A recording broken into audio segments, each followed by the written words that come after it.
Good morning, everyone. I thank you for being here so soon after Whitney Houston, Marilyn Monroe, and then I understand the effort to be here now. Before giving the floor to our speakers, Sergio Amadeu and Chris Martin, I would like to make a brief introduction. There is a broad consensus on the risks posed by the use of algorithmic systems and AI associated to massive collection of personal data in various fields such as medicine, education, agriculture. Especially when it comes to political process, the spread and use of the mentioned technologies may set specific threats to democracy, as we know. Some of the facts already documented are discrimination, the compromising of freedom of expression, and elections in which results are led by the use of big data techniques to drive disinformation campaigns. Although the topic has been widely discussed in many countries and IGF, as we saw last year in Paris, the outcomes haven't reflected the formulation of public policies and regulation capable to facing the challenge.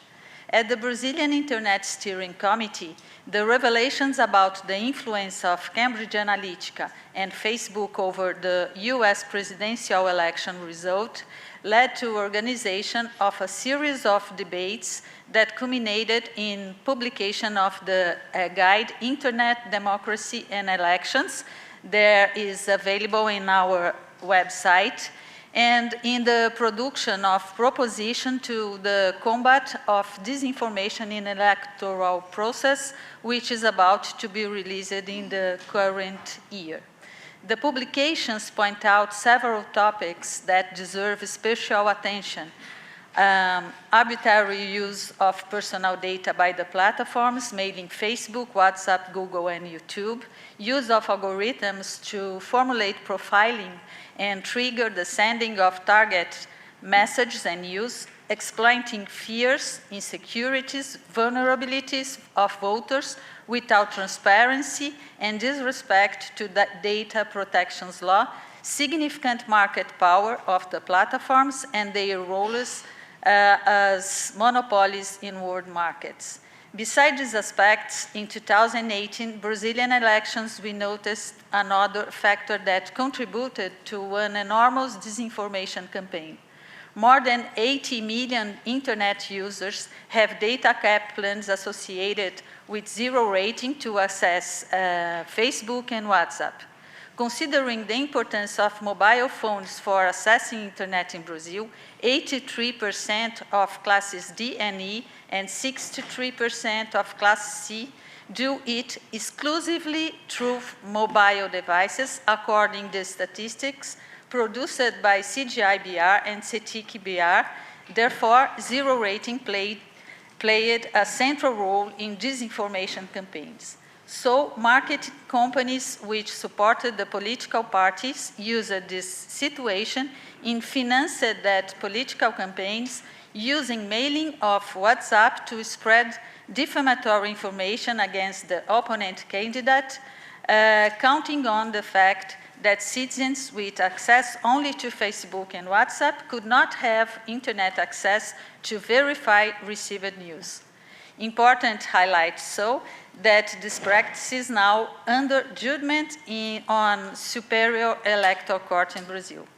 We know that there are important initiatives like the Ethics Guideline for a Trustworthy, launched by European Council in April this year, or the work developed by OECD on AI, focusing on ethical principles that can serve as guidance for regulators and policymakers. But we also know that in parallel to these efforts, in international trade treaties, TTIP, TISA, and TPP, personal data protection safeguards, more specifically data transfer rules, and the imposition of rules for greater transparency and accountability in algorithm systems and AI have been drastically reduced. In this scenario, The Rights Network Coalition, a group that brings together more than 35 NGOs in Brazil, of which I am a member, has defended the need for developing co-regulation frameworks with the platforms based on Internet principles, data protections law, consumer rights, Marco Civil da Internet, our Constitution of Internet, and the electoral law, so as to hold companies accountable for their practices in electoral campaigns. Finally, I want to highlight a recent piece of news. Twitter made a statement that it will not commercialize electoral propaganda while regulatory discussion on the issue are not mature enough. They do not want to risk serving as an instrument for abusive practices that lead to misinformation and misuse of personal data. We will ask him that they make real this promise. But made this initial consideration, I move to explain our workshop. The workshop will be divided into 3 blocks. In the first block, we will have 2 presentations of 10 minutes each one. And first, Mr. Chris Marsden, and then Mr. Sérgio Amadeu. Chris Marsden is a professor from the University of Sussex, and Sérgio Amadeu, he is from Universidade Federal do ABC in São Paulo, Brazil. Unfortunately, Mr. Scott Cunningham is not able to participate here in our session. In the second block, we will be open the debate, and we are follow 2 questions. What are the main challenges to regulate the use of algorithms considering the following dimensions: transparency, secrecy, audit, and others? Participants will be given 3 minutes to present their ideas. In the third and final block, participants will be invited to discuss the following questions. What regulatory and governance approaches can be implemented to regulate the use of algorithm in political campaigns? Also, 3 minutes to speeches. Finally, I would like to thank everyone who have come here in Friday morning, and thank especially Mrs. Lorena Jome, Olivia Bandeira, and Gustavo Gindri, to whom we asked to bring specific contributions. Thank you. I open the session, giving the floor to Mr. Chris Marsden. Thank you, Flavia. I want to recognize that Flavia is a real hero of open internet and internet freedom, and I think we should not allow her to be unduly modest about these things. And I want to thank my friends from CGI for inviting me back. We've collaborated over a number of years, and it's always been incredibly useful to compare what you think might be 2 very contrasting countries, but where there's actually a lot of similarities. And it's good to know that one of our similarities is the extent to which fake news is distorting our democratic process. I'm not sure if that's good, but at least it's good to compare. So I am talking about a report that I published with Tricia Meyer, Dr. Tricia Meyer from the Free University of Brussels, who some of you may have met earlier in the week. It's a report that was commissioned by the European Parliament, that we presented to the European Parliament this time last year in Strasbourg. I will say, since this report, I've then gone on to work with Dr. Ian Brown, who some of you know from Oxford, who is now actually a visiting professor at FGV in Rio, also a visiting professor at Research ICT Africa in Cape Town. And we're working as part of a team looking at the Commonwealth and the way in which cybersecurity, including disinformation, has been corrupted and has affected elections across the Commonwealth. So that's a piece of work which is not yet public, but which will be soon. And so, in fact, last week I was presenting in Warsaw to the network of election observers who are updating their guidelines in order to acknowledge that election observers coming from OSCE, OAS, and so on need to update their work to look at disinformation as a specific element of cybersecurity. And this was an area of huge interest to the election observers. I also just want to acknowledge, if I was in the United Kingdom, I would be part of the National Professors' Strike. Our pension is under threat yet again.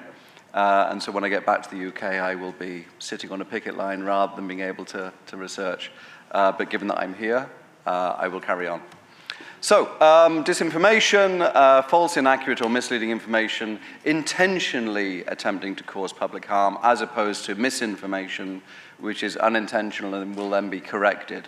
If you provide misinformation that you don't correct, that almost by definition makes it disinformation. And we're looking in this study at automated content recognition. There's a definition there, I won't go on in detail, but of course it is the AI of which we're speaking, algorithmic attempts to control content. And one of the problems that we have, of course, is that algorithms are prone to false negatives and positives. Very, very difficult to actually analyze natural language using algorithms. And ACR has more reported success in identifying bot accounts rather than specific instances of hate speech. And this is a real problem which has been acknowledged by Mark Zuckerberg, amongst others. And it's a very rapidly moving target, disinformation. So just for the European Parliament report, we analyzed 250 articles, papers, and reports, many of which were published that year. Of course, this was published at a time when we were just 2 years after the Trump election and the Brexit referendum in the UK. And I will say we have a glorious opportunity in real time right now and over the next 2 to 3 weeks to watch the extent to which disinformation can influence the UK general election. Because the rules have not been changed in the UK since the Brexit referendum. So we still have a real, to use the cliche, a real Wild West of disinformation in our elections. To the point that last night, preposterously, a minister turned up to a party leader debate claiming he could act as the party leader and got himself filmed.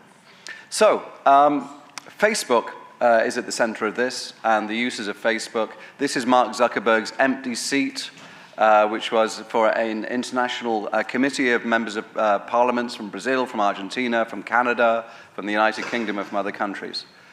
So this is the tweet that was put out by the UK's committee dealing with these issues on November the 27th of last year. 9 countries, 24 official representatives, representing 447 million people. One question, where is Mark Zuckerberg? Did not turn up. This is the thing that we're talking about when it comes to Brexit. This is the chance of Brexit happening in the weeks leading up to the election. You will see at the bottom right, Jo Cox assassinated. A British member of Parliament was assassinated by a fascist sympathizer a week before the referendum in 2016. As a result of that election, or rather the campaigning around the referendum was suspended for 3 days, or so we thought. And it was only in July 2018, 2 years later, that Facebook was forced by the British Parliamentary Committee to reveal that the Leave, the Brexit campaigns, did not suspend campaigning for 3 days. They spent loads of money on Facebook within 24 hours. And you will see, sorry, I can't see the slide up again, thank you. And you will see there that the chance of Brexit went down substantially as a result. This is the odds from the gambling firms, who are always correct. But they were incorrect in this case because even they hadn't spotted the waterfall of money that was going onto Facebook, which we only found out about 2 years later. And I will say the report from the British Parliamentary Committee is highly critical of Facebook for its failure to be transparent with the committee over that 2-year period. Okay, and the result, of course, is this frog-faced individual achieving Brexit. And these are the alternatives we're faced with now. I just want to concentrate particularly on this graphic. As you can see, there is a trail of money going in different directions. Top left is the official Vote Leave campaign. You'll recognize there Boris Johnson, who is now our Prime Minister. Dominic Cummings, who is his chief advisor, although claims to have resigned for the purposes of the election. Michael Gove, who is the minister who was last night claiming to be representing Boris and trying to get into the debate. On the top right, you see the Leave EU, the unofficial campaign, Farage and Banks. And in the middle, you see Cambridge Analytica, which is actually just a defunct subset of SCL, a much larger group.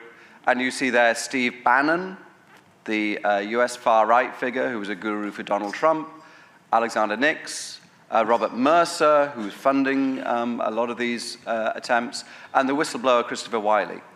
And in the bottom left, you see two students representing a splinter group called Believe. Believe was meant to represent the students who were interested in Brexit. They received £625,000 the week before the election. So that's almost €1 million, $1 million, the week before the election. It never went to the Believe bank account. It went directly to Aggregate IQ, which is a Canadian company which was placing the adverts in Facebook for them.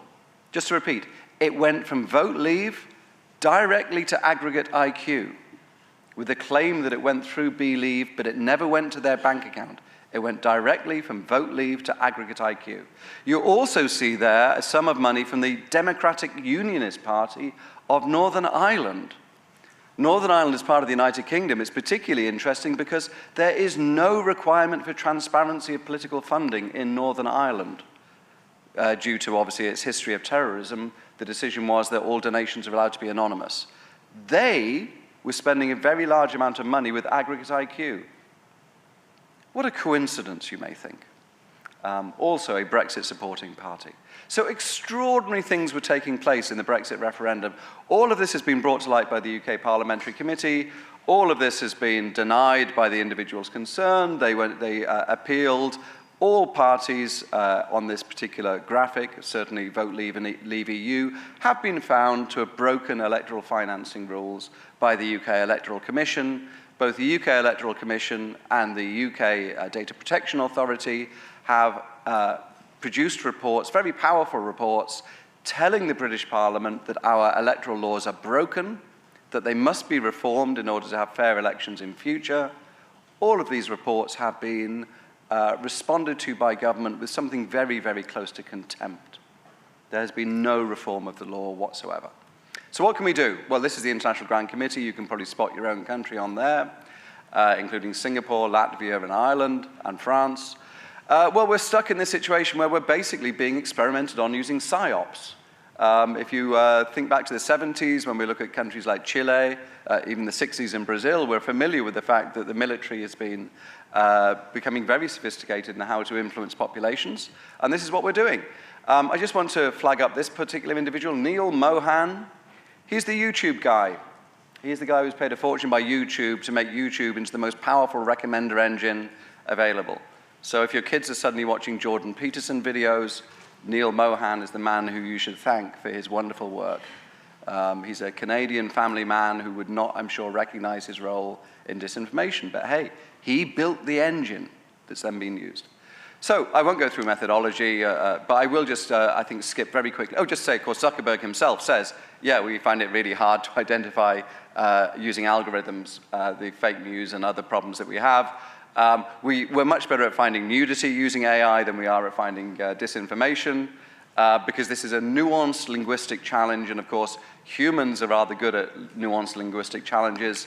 Algorithms are very bad at it. So I just want to say, first of all, just to say, legislators should not push this exercise onto online intermediaries. Our clock is not working, so I'm assuming I have 2 minutes left. I hope that's fair to say. And we should certainly make sure that human rights laws are paramount in the way that we look at freedom online and how disinformation works. So I will say this, 5 recommendations. Media literacy, which is not just media literacy and no one has to do anything. We need strong human review and appeal processes where AI is used to find disinformation. We need independent appeal and audit of platforms. We cannot trust platforms' internal processes for dealing with these things. We also need to standardize notice and appeal procedures. And David Kaye, rapporteur for the United Nations on freedom of expression, has suggested creating a multi-stakeholder body to look at appeals so that it's not handled simply by either governments or by platforms. And finally, transparency in disinformation techniques is we really just don't know enough about what's happening.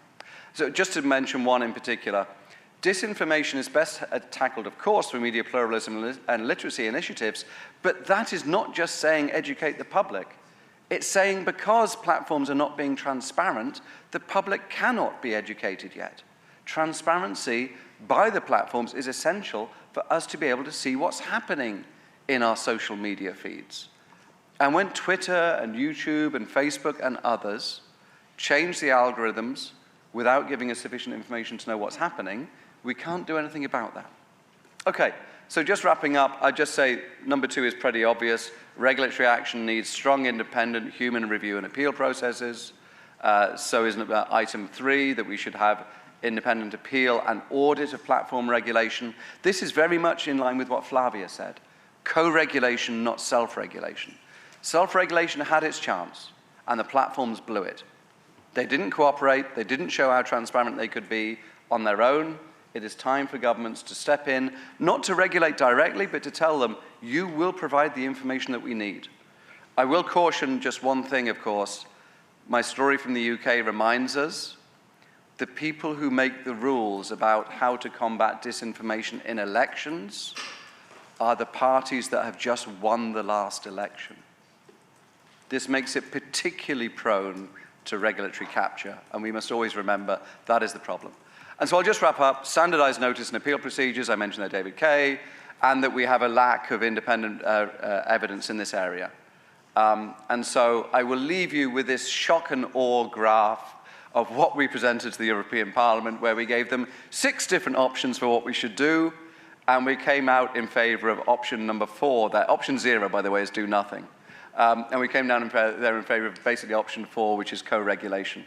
I will make the slides available after the session, and I thank everybody for their attention on the post-APC final morning of the thing. You should all give yourselves a little slap on the back for being here this morning. So thank you for your attention.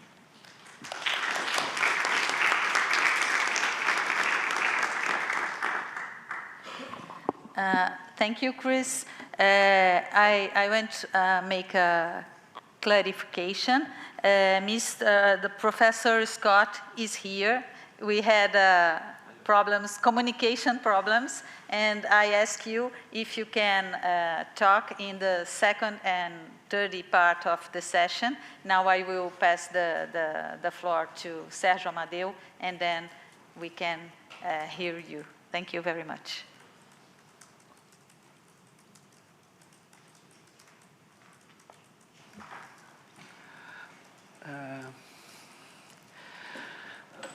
Good morning, everyone. It's a pleasure to be here. Lies and exaggeration have always existed in politics. Nowadays, the problem becomes serious when disinformation becomes more relevant than information. That's happened in Brazil. In 2018, 70% of Brazilians accessed the internet and 62.3% made it every day. Among internet users, 75% declared to use online social network, mainly Facebook. 70% watched online videos, and 92% use instant message applications, including WhatsApp. Considering this favorable connective scenario, the political campaigns took place mainly in the internet, and instant message application was the tool chosen to the disseminations of fake news. In the Brazilian private market, the micro-targeted and programmatic networks were already being used in 2018. The use of bots also played an important role. The number of robots in digital networks grew from 1,000 in 2017 to 70,000 in 2008, according to a survey conducted with 66 bot developer companies. Hiring digital influencers on YouTube were another feature widely used by powerful brands. All of these strategies were employed on digital platforms operated by algorithms in Brazil. Undoubtedly, occasional lies and hype have always present in electoral process. What are the important differences that occurred in 2008? Internet users, on average, spend 4 hours, 48 minutes online daily, mainly through smartphones. This has generated a large increase in the speed of dissemination of information and disinformation. Zero rating model reinforced the use of WhatsApp among the most impoverished part of population. Groups of businessmen have paid large-scale disinformation campaigns that reach millions of Brazilians. Several information distribution companies on WhatsApp offered by the elections committees bypassing the legislation and the electoral justice control. The platform, especially WhatsApp, didn't provide the electoral court with suspicious activist metadata, such as telephone numbers that distribute content for more than 5,000 profiles. Fact-checking groups played an important role in exposing waves of disinformation, but they reach only those segments of society that clearly defend democracy. Algorithm detection of disinformation is precarious and dangerous, since not all content can be checked only within the network. It requires research and field work. Algorithm mapping of disinformation flux in a given network can be done by platforms, but that wasn't done in Brazil. The algorithmic process of modulation, which can be summarized as the control of what is seen by members of an online social network, has been hired by third parties who paid for the dissemination of offensive content and the calculated public through digital platforms. After the elections, Facebook expelled companies that produce disinformation through fake profiles, such as the case of Archimedes Group. Fake profiles were created by companies and groups known as digital militias and operated by people hired to attack and disseminate hate speech, here defined as misogynistic, homophobic, racist, and incitement or promotion of violence content that could have been and can be detected by algorithms.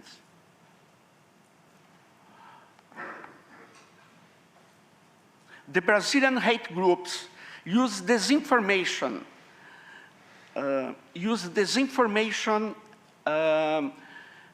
as their main political communication strategy.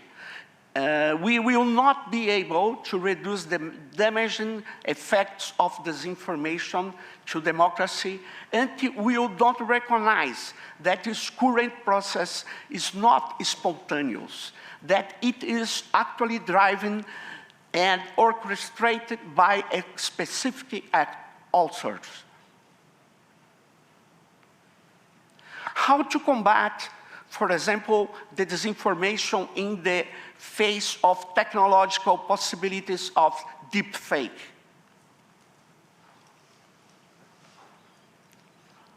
The deep learning algorithm can insert into digital video a person who was not at the place where the image was captured. It can create moving images from a photo because the deep learning algorithm detects biometry and body patterns very accurately. There are two problems. The first is how to detect it.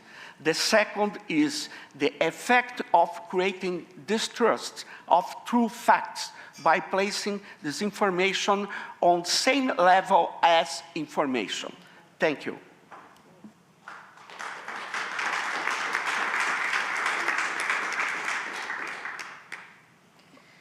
Thank you, Sergio.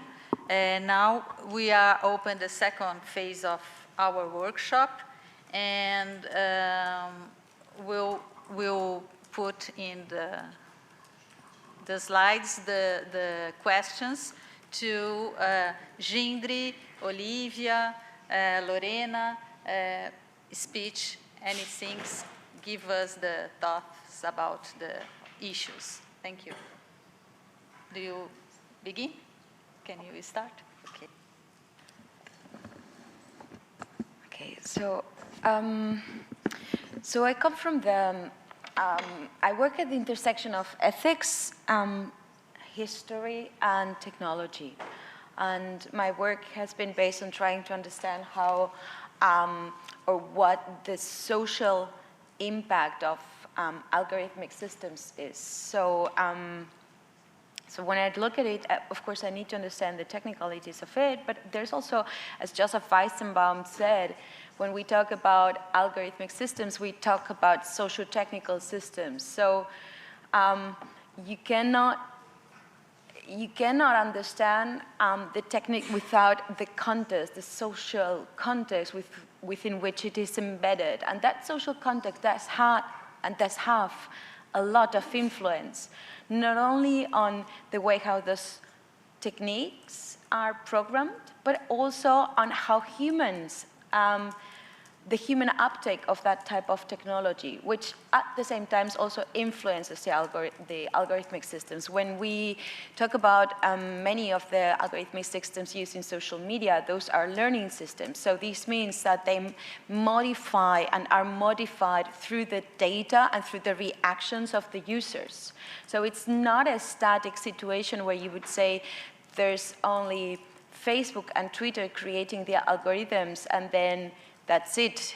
The factors and the actors that are influencing these type of systems is way bigger than just the developers at Facebook and Twitter. It's also us users. It's also the societal contexts within which those systems are being used. So that means that algorithmic systems from Facebook being used in Brazil will have a different development to a certain extent than the ones being used, let's say, in Bangladesh, just simply because societies are different and the human uptake of those technologies is different, and also the socioeconomical situation. So it depends a lot whether you're using a laptop or a mobile phone. It depends a lot on which type of economical incentives you have to use this type of technology. So all these things need to be considered to really understand what's the impact. Now, when we talk about this information, we're actually talking about a phenomenon that is quite old. We're talking about propaganda. We're talking about strategies to play political influences. And we've been studying this in the pre-internet era. And we've developed methodologies both in communication sciences and in history. There's a lot of scholarships that has been done before the internet started to be used at a commercial level. So now when you start trying to understand this phenomenon in the internet, you need to justify what type of methodology you're using, and if you're using a different one than the ones we have been using for the last decades, you need to understand why, and you need to justify why you're measuring differently. So let me tell you how propaganda is being analyzed in the analog sector. In the analog sector, communication sciences there was Karl Lazarsfeld. He had this hypodermic needle theory, thinking that if you see something, this is going to have an impact on you, and this plays a role. This theory was created at the very beginning of the 20th century, and we don't use that theory anymore, because we don't believe that it is that simple to influence someone. If you take a look at the effort that the Third Reich, at the effort that Mussolini and the Francos and all the autocracies of this world made to influence and to change a whole society, it started by just creating a very complex narrative that would not only extend to politics, but also to culture, to sports. It would create very fine granular crowdsourced methods of surveillance so that neighbors would surveil each other and cooperate and tell the government. So it was very complex. Every aspect of your life would lead you to the assumption that everyone thinks the same. That is what would, so to say, nudge you into changing your belief system, because you would think, I am the only one here. It doesn't matter whether I'm in my professional space or in my private space, in my leisure space, everything seems to think the same. Now, this means that for a propaganda scholar, what you look at when you try to understand how, to what degree propaganda is being spread and is having an impact, because it's not only about how much advertisements, how much misinformation is being made, but it's also about what is the effect that it is having, how many people are really seeing it and perceiving it. So what we measure is not whether people are in a filter bubble. We don't measure. What we measure is how much diverging opinions are you able to see. That is what counts. And actually right now, most of the studies that are trying to show that there is an impact are using the hypodermic theory and hypodermic needle theory, which is not considered as scientific anymore. And are counting things that propaganda scholars would never ever count. And they have not justified why. The scholars that come from communication sciences and from history and are using and are starting to analyze what is happening in the internet since 2016, and I'm talking about scholars at Duke University, Stanford, Brown University, Oxford. There's a huge range of studies. I can show you afterwards if you want to come. There's a few new ones even. They have never ever found a real political bot. They're still looking for. All these studies about bots have been debunked. So I'd really love to see a single bot. I belong to a network of 140 scientists across 40 countries. We have never ever found a bot. And the other thing is that because our public sphere is so complex, even though we might only have a filter, we might only look at confirmation and have our friends confirming us of the ideas that we think are true. Our real life is way more complex than our interaction with our computers or our mobile phones. We also interact with other people. So even though we might see everything here online that seems to confirm what we think, that doesn't mean that it's the only factor that influences what, in the very end, leads us to vote. And by the way, what we have seen in studies right now show that people interacting with this information are the people that are less likely to be influenced by misinformation. Thank you very much.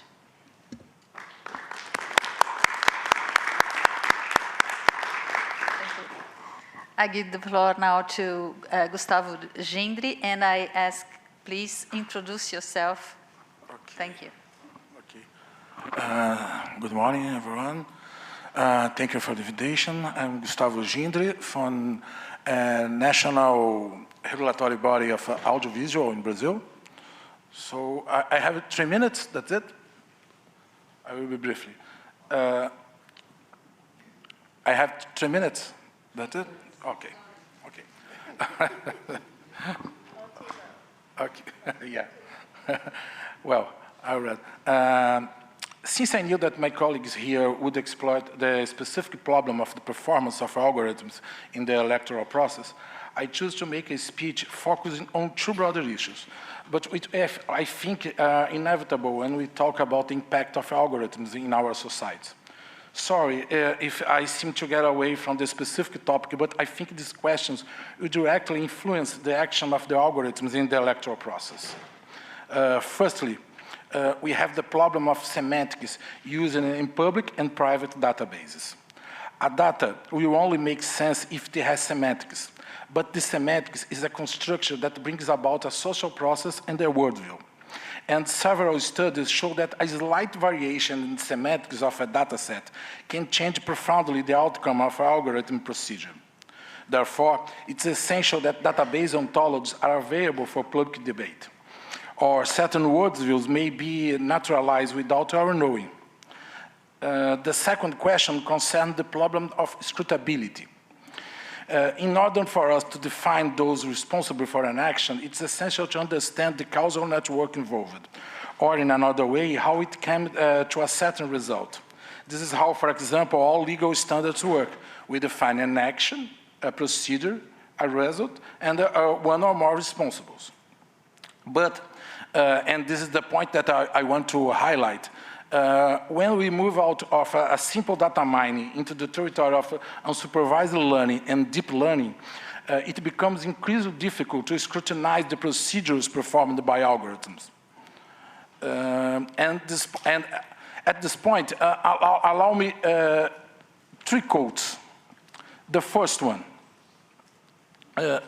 understanding is a good thing. It's the very purpose of many of us. But another important goal is inventing new methods, new techniques, and yes, new tricks. In the history of science and technology, the engineered artifacts have almost always anticipated the theoretical understanding. This was Ian LeCun, VP and the Chief Artificial Intelligence Scientist at Facebook. The second one, let's stop expecting to find a simple theory and instead embrace complexity. Use as much data as possible to help define or estimate the complex models we need to, for these complex domains. And this was Peter Novak, Director of Research at Google. As you can see, the lack of explanatory models doesn't seem to be such a serious problem for Google and Facebook researchers. But not everyone agrees with that.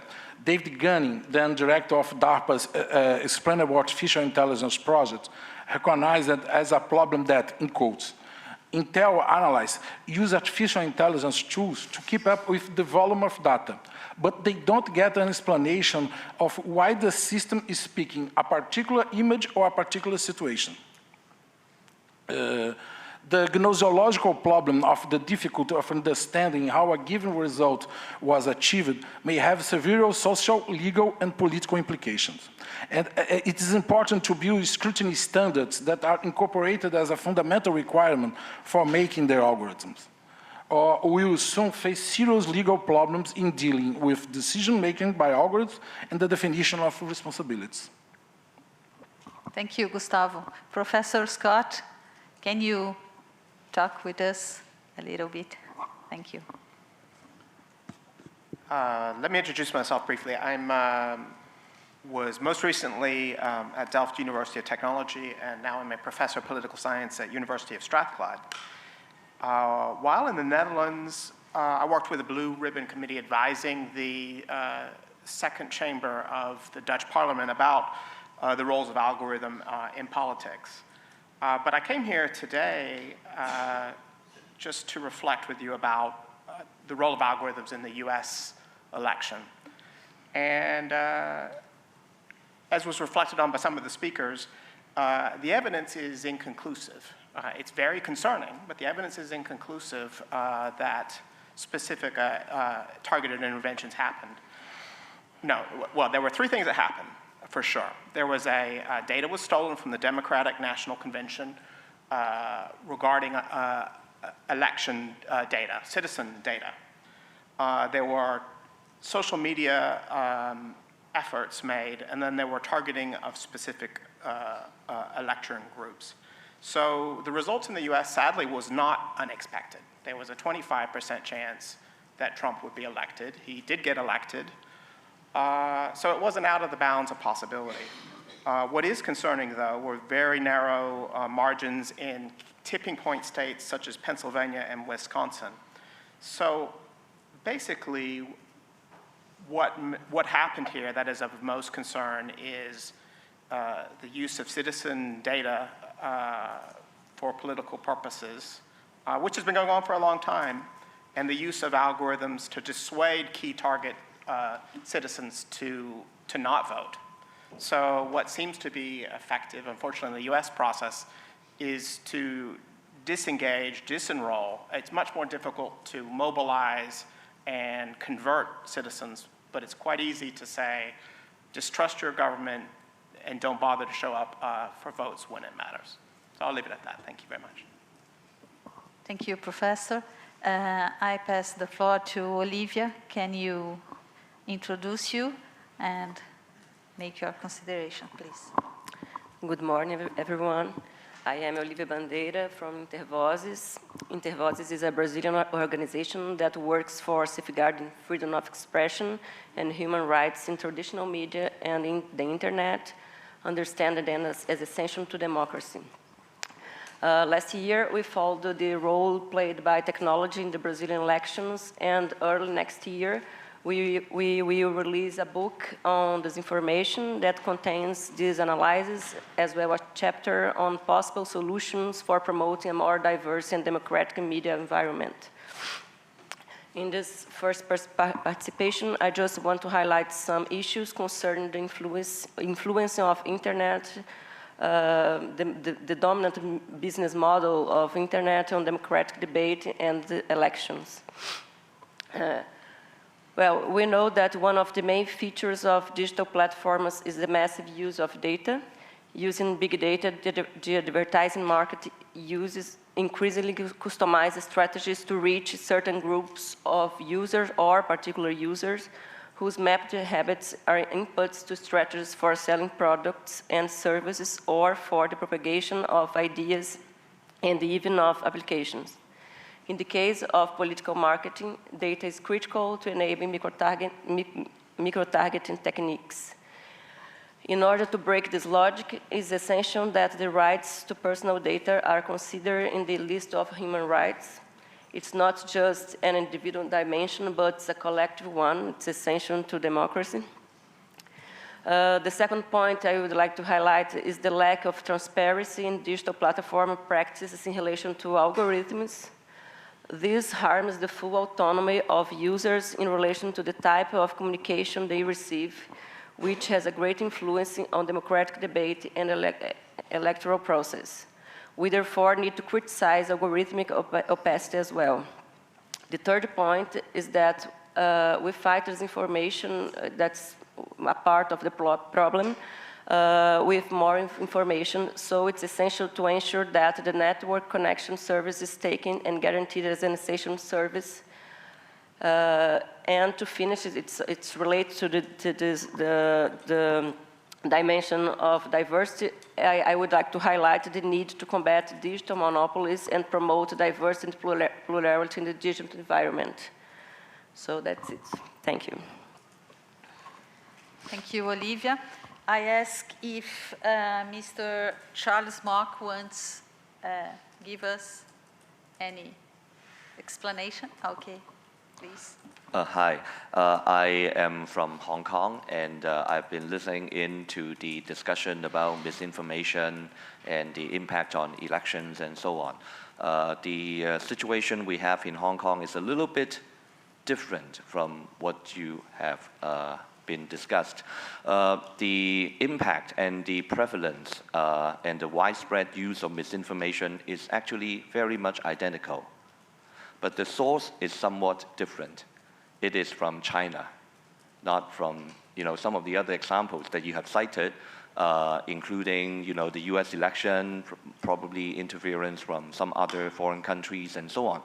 In our situation, I think, including in the very recent election that was held actually on Sunday, despite the presence of a lot of misinformation, I have to say that the result was not that much influenced by the misinformation. Now, having said that, it doesn't mean that the problem is not there. You might recall that in a couple months ago, Facebook, Twitter, and YouTube, they all took down thousands of website accounts that were alleged to be controlled by China state media. And at that stage, actually, it could be derived that a lot of these misinformation sources were actually, they were all said to be related to the situation in Hong Kong. As you know, in the last half year, there has been a lot of conflicts and protests against the government. But interestingly, these misinformation are not necessarily targeted again toward the people inside of Hong Kong. They are targeted toward Chinese people outside of Hong Kong to influence their views about Hong Kong. So I just want to caution that the problems can be multifaceted, and the ways to tackle these problems would need to be multifaceted as well. And finally, one last point is that in Hong Kong, we are a little bit disadvantaged in the fact that we still do not have a domestic fact-check organization. And that is one area that we are trying to address with academics and journalists and so on. So right now, we are even a bit behind other Asian countries or region in that regard. So that even for some of the social media companies, they would not have a very reliable partner in terms of doing professional fact check to work with. So that is also one area that we're trying to work on. Thank you. I ask if Mr. Hamazasp wants to make any considerations about the issue? No? Well, oh, okay. I think that's an incredibly powerful contribution from Hong Kong, and obviously we acknowledge that the British have very trivial problems compared to problems in other parts of the world, and I think we need a little bit of humility about claiming how terrible our life is. It's what we've inflicted on the rest of the world is rather more terrible than what we're suffering now. So I just want to make a point, which is that you'll often hear governments and politicians say, well, of course, can you show us the proof that online disinformation has changed election results so that we have to act? And it's worth remembering that, of course, disinformation online, as was just pointed out, is part of a much broader media environment. And studies for hundreds of people, I very much take on the points that were made about the socio-technical context of disinformation. Media, including newspapers and television and other sources, have been around for a very long time. We have never been able to conclusively prove that any one medium has swung an election. Despite the greatest efforts of, Murdoch's media empire and all the others, and O Globo and so on. And so therefore, the assumption that somehow we have to prove that online disinformation is swinging an election is, of course, an impossible barrier to overcome. And those who say, right, show me the proof and then we'll act, know that it's an impossible barrier to overcome. Even in the US presidential election, I know that the estimates are that cable news providing free live coverage of all the Trump rallies was $1 to $2 billion of free cable TV advertising.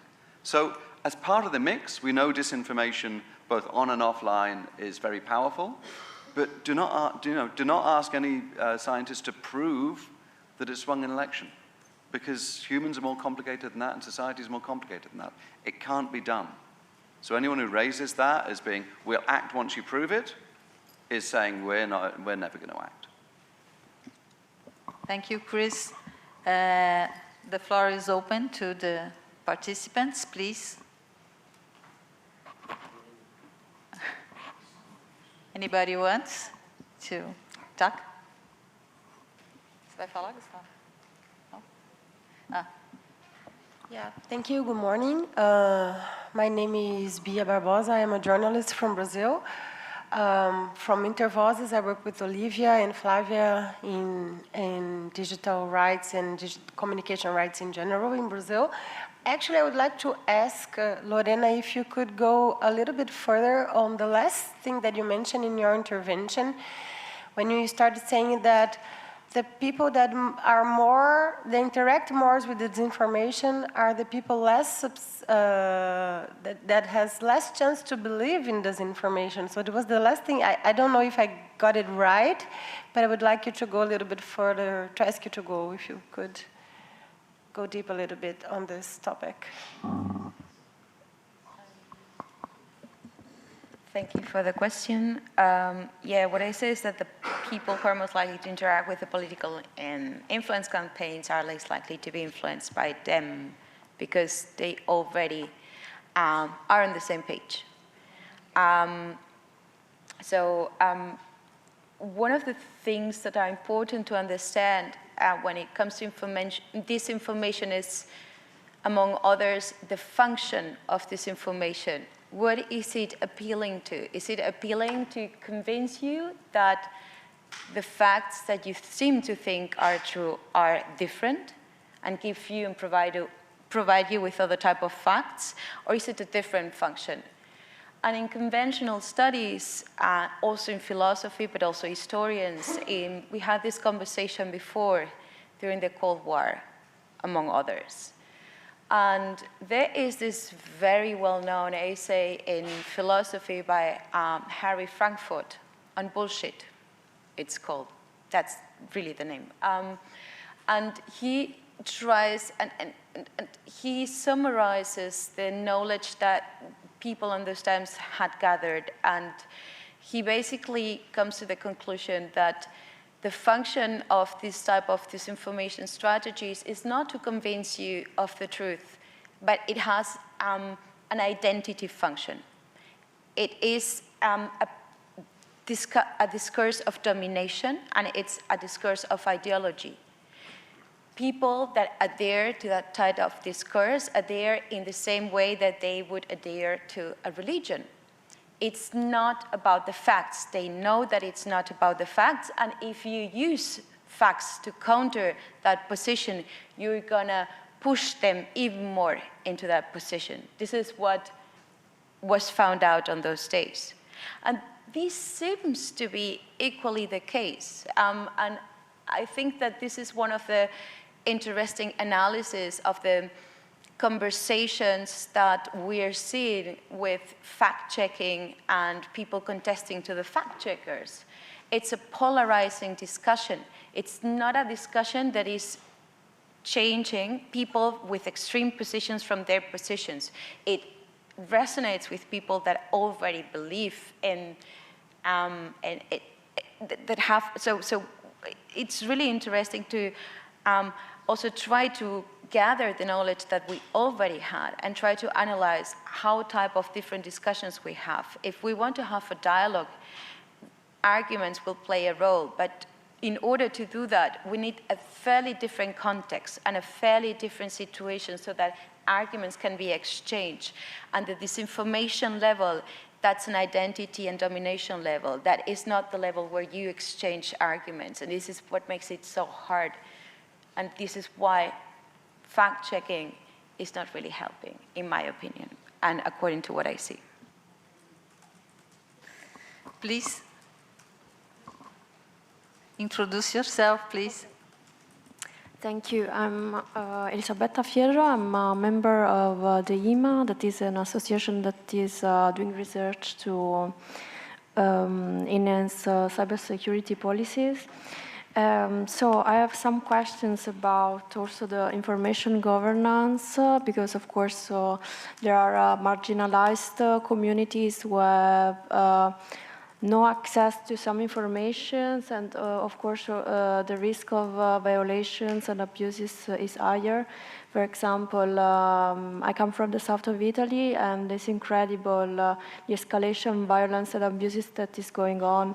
Also political violence, policymakers are not protected. There is this augmented violence on one side because criminal organizations have access to augmented technologies, like also mind control technologies, psychotronic weapons. It's awful, terrible what happens. So I'm asking for help, if it's possible to have access to anti-harassment centers, or ask the help of ethical commissions who can have the power to take action and avoid further human rights violations, the risk of mass atrocities, because it's terrible what can happen with these mind control technologies. So it's possible to target groups of people, and it's dangerous, ignoring, and also so I'm afraid of there's so much indifference, a lack of capacity. So I'm asking for help, and I hope that so we could in the future protect democracy, human rights, identity, human dignity, and so use technology as a means to enhance the quality of life for everybody. So do not exploit or use our power, so technology as a means to exploit and humiliate people who have not access to or are just have been marginalized. Thank you very much. Thank you. Anybody more? Okay. Hello, good morning. My name is Karel Douglas from Trinidad and Tobago. I'm the telecommunications regulator of Trinidad and Tobago. I'm the executive officer of legal and enforcement. And I just thought I would add a contribution to the fact that 2 years or 3 years ago we had elections, and very strangely, persons were receiving email and text messages on their phone advising of who to vote for. And as you would probably know now, that is quite controversial. It is the center of the controversy concerning the Cambridge Analytica fiasco, where it was discovered at that time that Trinidad and Tobago was being used as a guinea pig, as an experiment to be used in the bigger countries of the United States and in the UK. So what happened, and I actually got a call from the election EBC, which is the Election and Boundaries Commission. And they asked, well, how is it possible that persons' information would be available to political parties and or online profiles and be targeted? So we're very interested. Now, there are elections in next year in Trinidad. And of course, we're quite interested to see how it's going to play out and what will be the effect this year of that type of profiling. So we're very interested to see. We're still trying to find out. We are now doing investigations. The police are now in England, I think, trying to understand how was it possible that Cambridge Analytica, and there's a book, it's mine, but I won't say the second word, which explains how data was collected and used and then targeted. So I just thought that I would mention that. It's very interesting for us to see how companies are using data and algorithms and as such, targeting people. So I just thought I'd give that small contribution. Okay, thank you. Lorena wants to talk Flavia, can I just quickly respond because I have to go. I have Okay. a plane to catch. This is not fake news, it's real. Of course, SCL boasted about their influencing the 2010 Trinidad election by voter suppression techniques, knowing it would influence different parts of the community in different ways. I believe we may be coming to your island soon for this Commonwealth study, so please email me, Chris Marsden, Sussex, because we would be delighted to meet up and talk. That was a really interesting part of a case study for us. Thank you. And I apologize for leaving slightly early, Flavia. Chris, thank you very much for being here with us, and good trip for you. Thank you. Okay. Thank you. Lorena. Just shortly on the systems of Cambridge Analytica. First thing, Cambridge Analytica admitted in December in a panel, it's on video and it's online, you can check it. They admitted themselves that they never use psychometrics. So they used to say that they do that, and then in the very end, they publicly admitted that they didn't. That's the first thing. And then on the method itself. The method was developed by, among others, someone called Michael Koscinski. Koscinski is well known among scientists because he's not particularly scientifically seen solid. He's a bad scientist. Michael Koscinski is someone that, among others, has been creating programs that measure the length of the nose and the length of the ears and correlate it to your sexuality. That is called Craniology 4.0.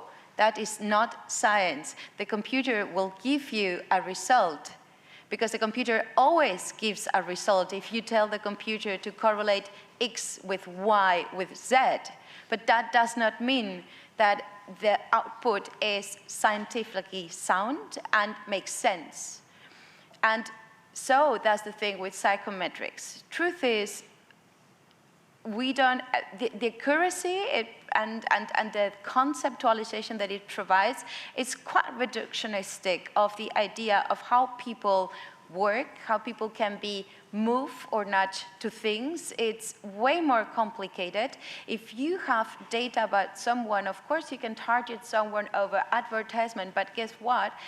You probably have seen advertisements from things that do not convince you, and you have not been contagious and change in your mind because it takes way more than that.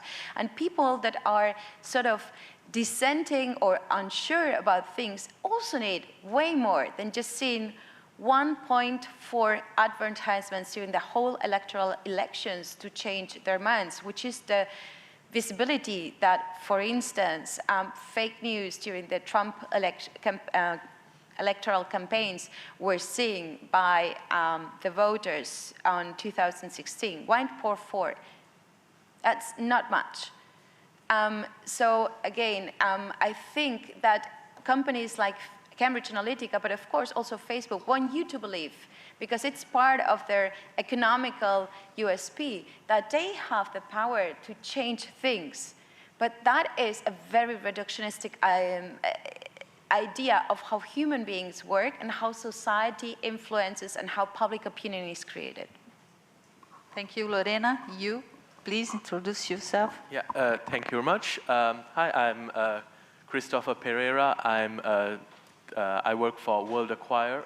We are a political technology consultancy, and we have advised on various candidates on election campaigns in Thailand and in Hong Kong on the pro-democracy side. I would like to raise attention to the fact, especially working on the digital side, that there is a lot of focus on criticizing the paid advertising, the paid political advertising. Recently, the CEO of Twitter said that Twitter would start banning political advertising, and there was a great, positive sentiment about that. But I would like to raise the issue that algorithms also exist on non-paid social media communication forms, whether it's what you post, whether it's automated bots, fake accounts. Think simply about normal content. For normal content to go viral, there are many algorithms that happen behind a black box or determined by the social media giants. From the point of view of a grassroots-driven pro-democracy, or let's say a low-resource, low-funded political party within a short, who has a very short time span to campaign, sometimes paid advertising can be their only option in order to compete against organizations that have been that have built already a huge influence and a huge presence using the other non-paid algorithms. So I just wanted to raise this point and make aware that whenever there's any discussion about understanding and regulating the algorithms of online advertising, we should also think about the non-paid aspect of social media. Thank you very much. Thank you. Anybody? Okay. Good morning. My name is Michael Ogia. I'm the Advocacy and Engagement Manager for the Global Forum for Media Development, and I want to add some additional nuance that really kind of piggybacks on some of the comments made here, as well as address one of the points that Lorena made about fact-checking, because first of all, just I agree in general about fact-checking, but one of the issues that we have, and actually, sorry, I don't mean to say this in an adversarial way, it's actually a supporting way, especially when it comes to platform content or content on platforms. Often what I hear from our members is that after, let's say, a piece of misinformation or disinformation is debunked, unfortunately, or that bit that is fact check, the fact check itself doesn't actually get elevated. So we see, oftentimes you'll actually end up seeing the, even if a claim has been debunked, it's not necessarily connected to the bit of content that has been fact checked. So there's a key issue there. But then also, at least from our perspective, one of the bigger issues too that we're facing is that for us, one of the best ways to, one of the best antidotes to misinformation and disinformation especially is high quality journalism. But what we're seeing is massive market failure as it relates to supporting high quality information, especially when it comes to local news. Local news is disappearing. And what do we, kind of from our perspective, what is the problem? The problem is that we cannot no longer fund good journalism, especially whenever when there has been significant market capture, whether it comes to advertising or whenever it comes to others. I mean, as it stands right now, Google and Facebook alone account for around 60 to 70% of all digital advertising revenue. And so what does that mean? We definitely need innovation in terms of media markets, but we also need to prioritize journalism and news media within these kinds of conversations and within regulatory conversations. It's not just about combating disinformation by getting rid of it, it's about elevating positive narratives. But those positive narratives takes money to support. Thank you. Thank you. Olivia, do you want? Zach? Yes, we should discuss about the regulation, the third part, so I want to talk a little bit about this. During this IGF, I have attended to a dozen of sections about artificial intelligence and algorithms. In many cases, I have heard that technology has been regarded as neutral, as if to solve the problems caused by technology development, the tech companies should just fix or adjust the algorithms when they commit to any mistakes. These perspectives hide the political aspects of the technology and who is developing the models behind the algorithms, for which purpose. I didn't heard a lot about those questions. This perspective says that it is enough to create principles to be implemented by private companies themselves, ignoring the fact that the internet is more and more dominated by a few companies that use personal data to determine how information is spread. So I would like to contribute to the debate from another perspective. In Latin America, Intervozes and other organizations are discussing a co-regulatory approach to the internet that we believe is necessary and possible. It's a democratic approach that can be an alternative both to the corporate self-regulation and the authoritarian or excessive regulation proposed by some governments and congressmen around the world. When we talk about co-regulation, we understand the creation of a democratic regulatory environment that is fit to the characteristics of the internet and can contribute to ensure a free and open internet. According to this co-regulation model, self-regulation, public regulation structures are complemented to formulate legal, contractual, and technical solutions by following international human rights standards. Also, the co-regulatory instruments should be result of a multi-stakeholder governance process that takes into account local and regional contexts. So in Latin America, Intervoz with other organizations such as Observacom, that is the leader of this process, and also IDEC, Desarrollo Digital, and other organizations are working on a document that offers recommendations on specific principles, standards, and measures designed to establish forms of co-regulation related to content moderation. The aim is to limit the power of major internet platforms such as social networks and search engines and prevent private censorship. The document for now on is limited to that, but it's a starting point to discuss other objects of regulation such as algorithms, artificial intelligence, and digital concentration. So I just want to invite you to read the document on Observacom's website and to continue with this debate. It's that. Thank you. Thank you. Anybody more? Yes? I would like also to put attention into slightly different perspective on algorithms and electoral elections, and also make a criticism of Europe. We're seeing a lot of digital identity systems that are a prerequisite then to participate in the elections, right? And those digital identity systems are now being implemented, for instance, in Zimbabwe or in Kenya. And with that, it's being decided who can vote and who cannot vote because it's not in the system.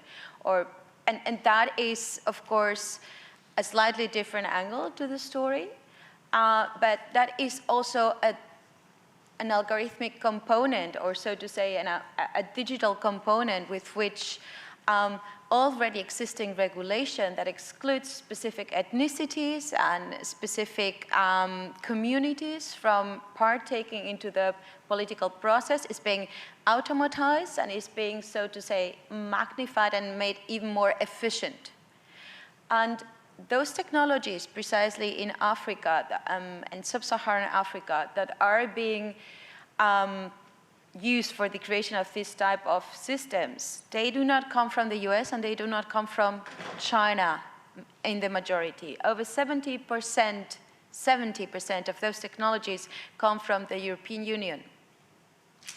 The system in Kenya that is being used, the digital identity system in Kenya that is now being used, and it's going to exclude a lot of ethnicities in Kenya, it's from France. And they are expanding. And Germans are also exporting technology like that, Italians as well.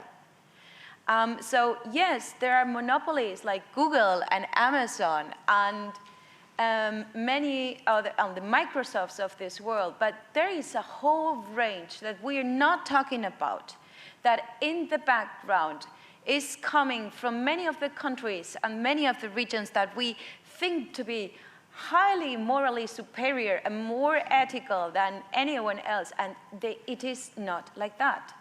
We are contributing and creating a narrative that is hiding many of the hidden players that are creating the world as it is in a very subtle way because they are delivering components to bigger companies. So I think that it is important to not only focus on all these Googles and all these Amazons and all this social media, but also to look about all the administrative digital systems that are also part of the mechanisms to develop and to proceed with electoral campaigns and elections. There's way more than simply social media. And this way more might have a bigger a legal impact on who can vote, within which conditions, and this type of technology is not being researched. I have not seen any studies about that. And those are the people creating the legal and administrative conditions for voting. And it is not the Googles that are doing this. And I think that we're going to be very much surprised when we start unveiling that type of perspective. Thank you very much. Excellent, thank you.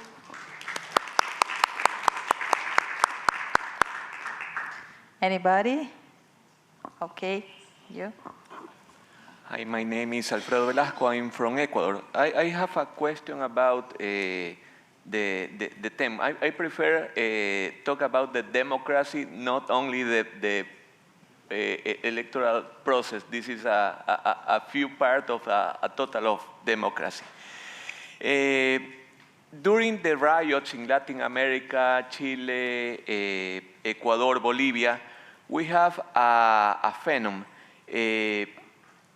In the case of Ecuador, we have a hashtag about some authorities that they was a trend in Venezuela. First, not in Ecuador. The trend is born in Venezuela. And during the riots, the beginning of the riots at Chile, the hashtag was trend in Ecuador first, then Chile. We have some hashtag that born in another country that the event occurred. How we work with that? It's a evidence, a technical evidence that the interference of another country in the democracies in another country. Thank you. Thank you. You, please.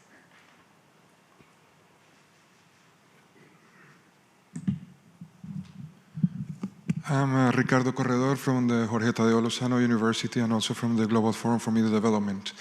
I just have a question for whoever wants to answer from Brazil or from other countries, but it's the role that these big PR, communication, and media agencies are playing in this whole thing.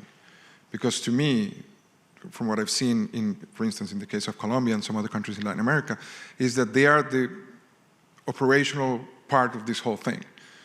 Usually politicians, when they try to do something, immediately they hire one of these companies to execute the thing. Or in many cases, it's these companies that offer them services for them to use. So it seems to me they play a key role in this situation, and I was wondering what the thoughts on this were from people here in the panel. Thank you. Sorry, but we doesn't. You. Okay. One more. The last one, because our time is finishing. Hi, my name is Aldo. I'm from Honduras, and I want to ask about psychological operations because we haven't talked that yet.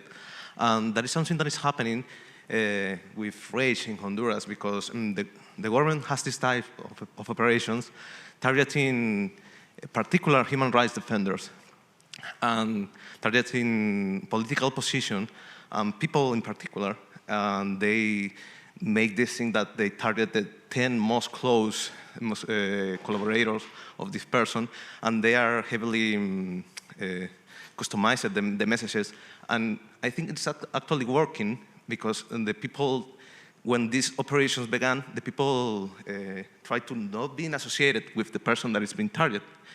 And we have a very obnoxious case about Berta Cáceres, for example. She was a really great leader that was killed in 2016. And before she was killed, they began this kind of campaign. And ask this because there is a kind of disinformation campaign that is actually working. It has a very real effects in reality. And that's a question for Flavia, because she was saying that they weren't working in real, the disinformation campaigns. And this is also a request of help, because in Honduras is a little country that receives no attention, and there are a lot of people trying to receive help and asking for help to organize us, because disinformation campaigns are running there. The government has a lot of budget for using, because you see Archimedes Group was one of the groups of operational, psychological operations that was hired by our government. So they have really great budgets for a really small population. So thank you. Thank you. Unfortunately, you have to finish the session. I can talk with you here then. I want to thank you all for the important contribution that I hope help us to face this enormous challenge that all the countries represented here have. And then thank you very much, and good session for you too. Thank you.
Oh.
so much for that.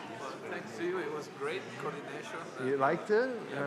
Questions, especially the one about the business model. You know, I don't know why you said I'm sorry. well, because I don't want to be accused of being partisan, of being like attacking, like let's say anti-multi-stakeholder or something. Like was worried that somebody would say, oh, he's using his position as the moderator, but how can we not talk about this?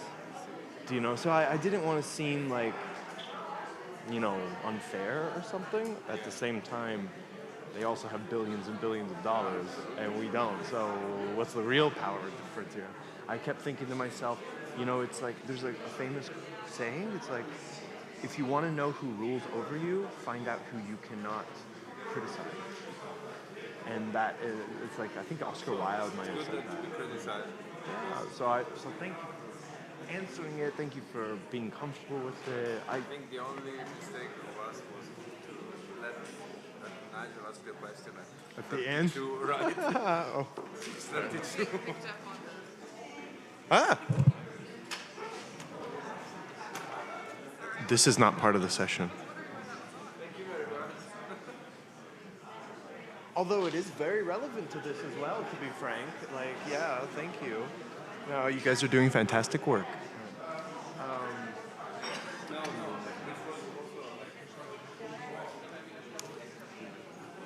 Thank you. You're going to Brazil?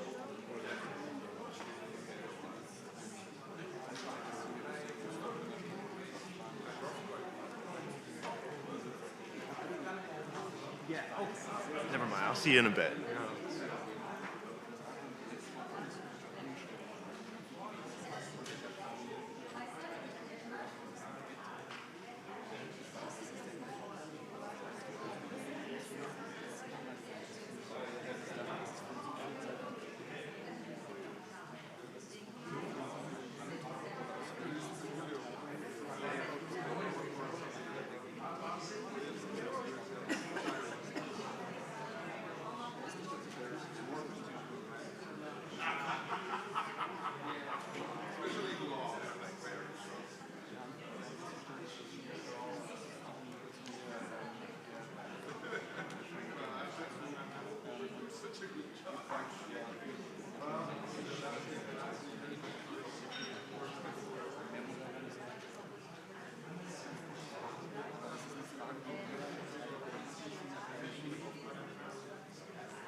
Mr.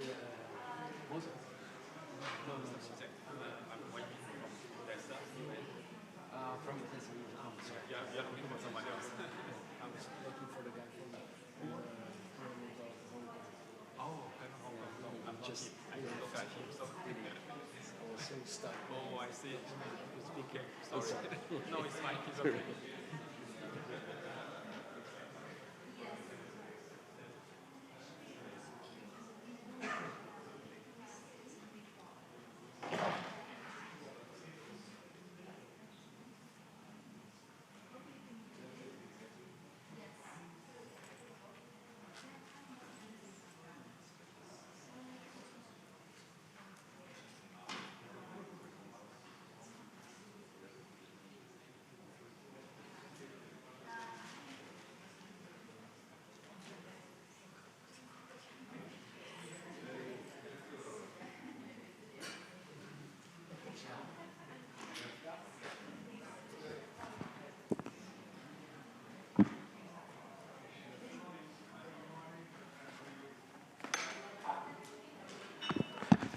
Hello, everyone. Thank you for coming. We will start the concluding session on data governance.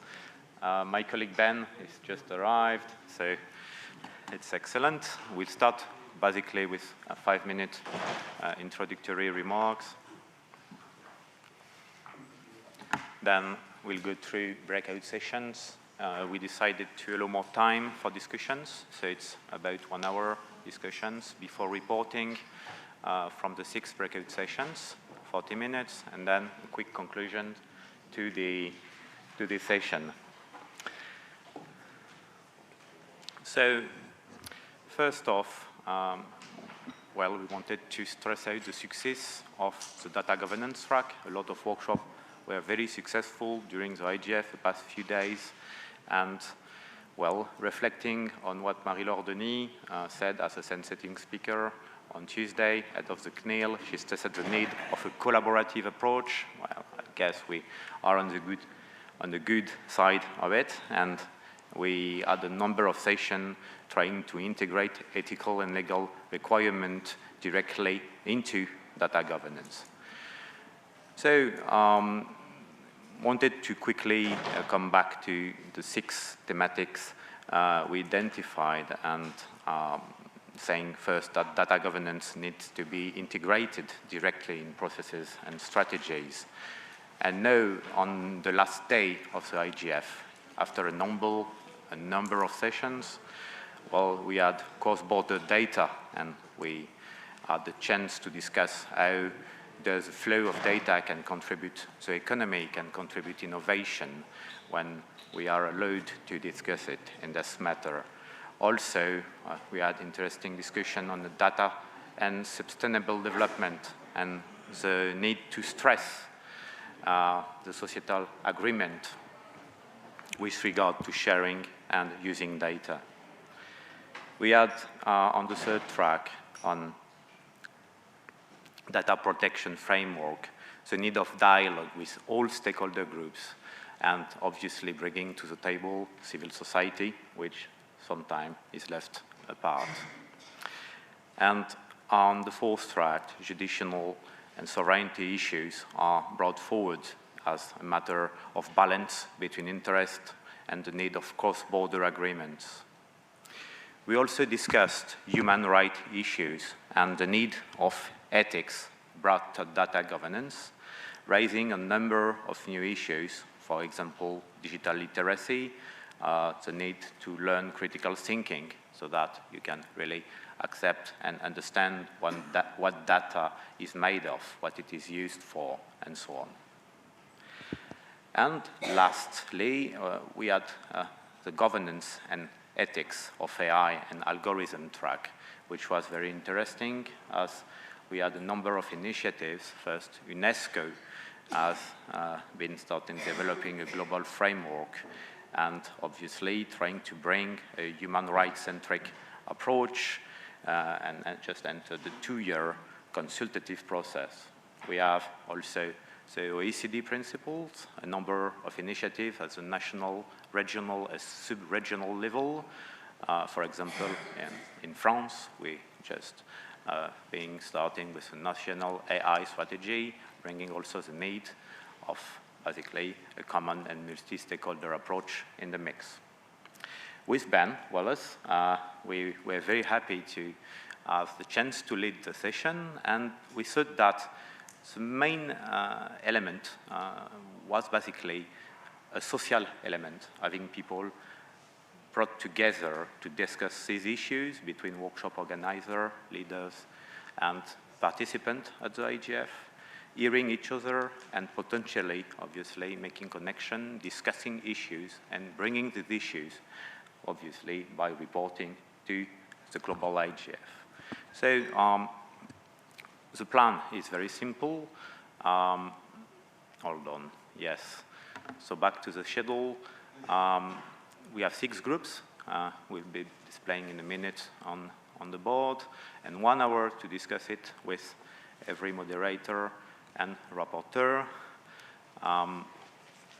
So cross-border data, jurisdictional and sovereignty issues, data protection framework, data and sustainable development, human rights, and internet ethics, and governance and ethics of AI and algorithms.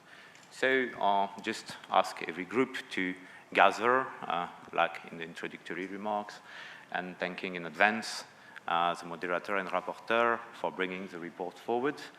Ben, do you want to add something? Yeah, do you want to put the agenda back on? I mean, we had a lot of people in the room on Tuesday. Obviously, we're at the end of the week. Some people are no longer in Berlin. So just thinking on our feet a little bit, it was clear on Tuesday that actually the breakout teams would have preferred more time, and there was so much discussion. There are a few people here today, so I just think we should be adaptable, and we can kind of follow around the breakout groups. And if you feel that you've come to a natural conclusion of your discussions today, that's fine, let us know. We don't need to take the full hour. We don't need to go until 1 o'clock. We'll do whatever's useful. We do think it's an interesting opportunity for you to be able to discuss what you might have heard in sessions throughout the week that relate to these particular sub-themes, and potentially to kind of compare where insights today relate to, where there might be changes relating to the conclusions that were come to on Tuesday. If you went to the page on the IGF schedule for this session, the reports of all of the breakout sessions from Tuesday is attached to that group as a reference point. But as Lucien said, I think you can have write-ups, and it was great to get the report backs, and we'll also write up what we get back today.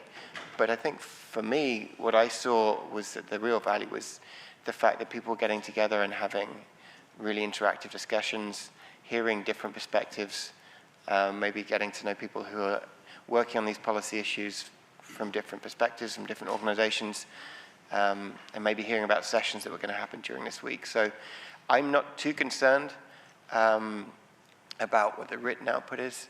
I think the real value is in the social connections and the discussions in the room today.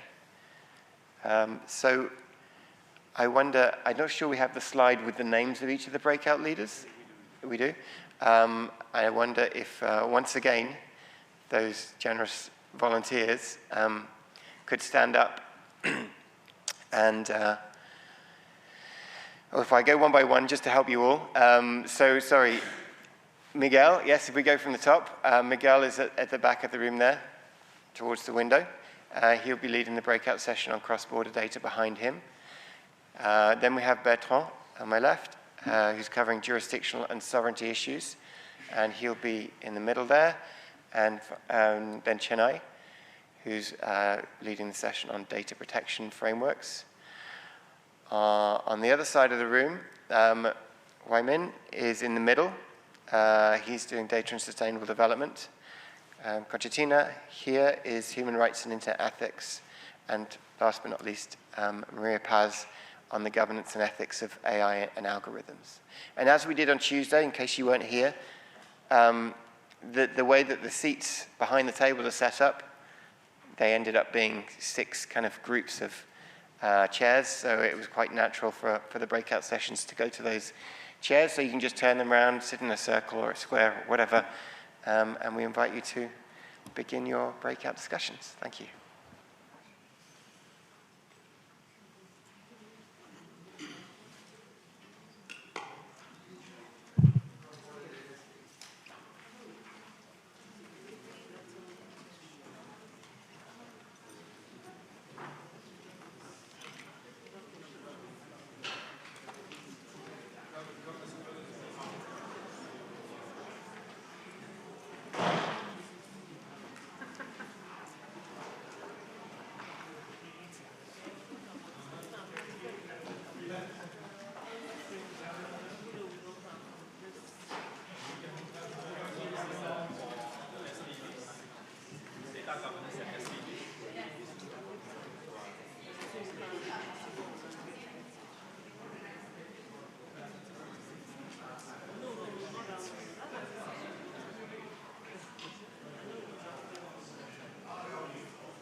Jackson, I hope was going to mention about something that's actually concrete.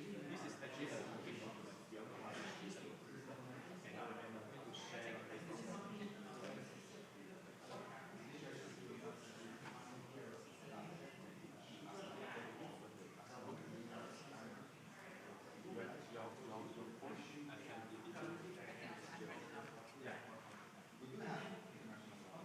It's actually a shared document. It's actually our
some of this, I see you shaking your head with disagree. I share the same. I think all this is not the same. Because oil is actually something that is actually something that is there's countries consume that is enough, but data is not. And of course the medical data is and also the data and not data stress of data stress of the data is but it's still important for that function because it just is actually more important.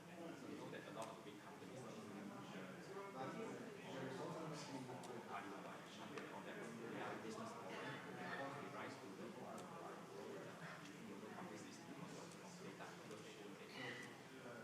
so this is the second part.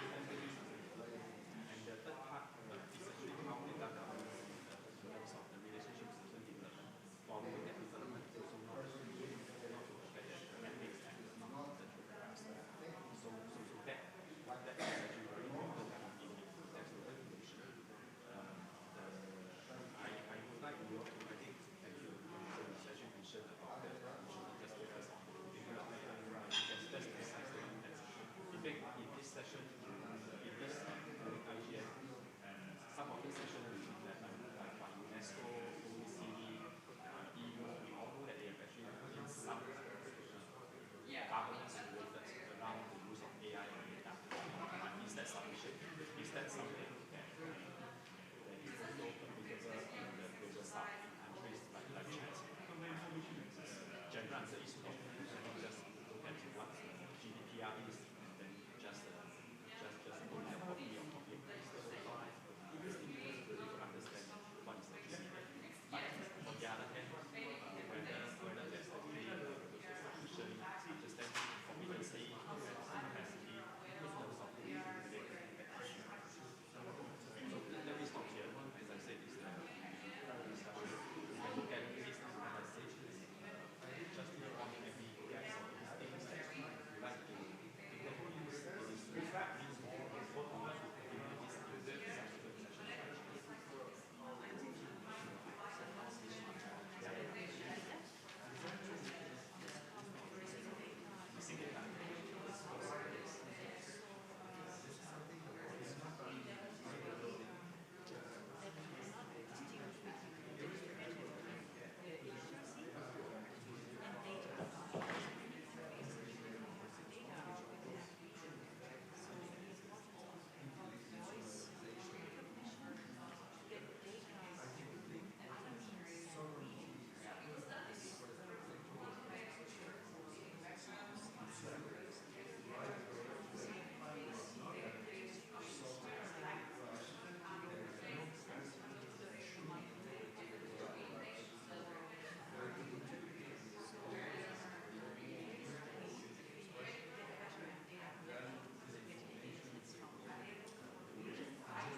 Maybe able to recognize their voice, but it needs link of data to get the information we want. So by means of accessibility and that's right, one after the other. Yeah, but when you what I appreciate very much that we touched the of missing, not just it's not just missing data, it's missing hardware, it's missing software, it's missing communication tools until the end user, and goes along with the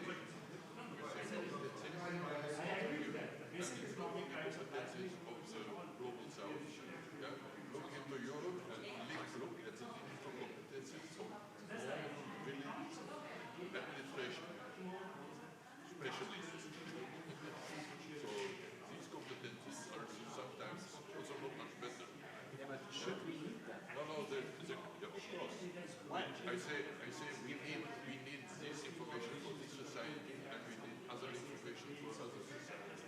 And there are deficits here and there are deficits there. Both in all the domains are deficits. We're talking too much about possibilities. I appreciate very much the thing, need of learning critical thinking. Now this is about management. Critical thinking is something about management for whomsoever. And this critical for me is very new in the United Nations domain. To make that a general issue of United Nations.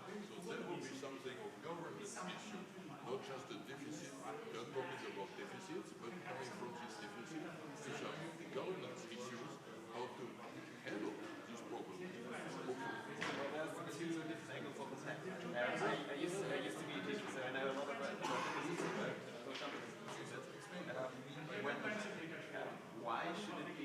Why should it always be the learner who has to provide something? The internet will become younger and more mobile by people getting access to the internet in certain countries where there's mostly young people, an overwhelming amount of young people. And you could teach each and every one of them to access certain information.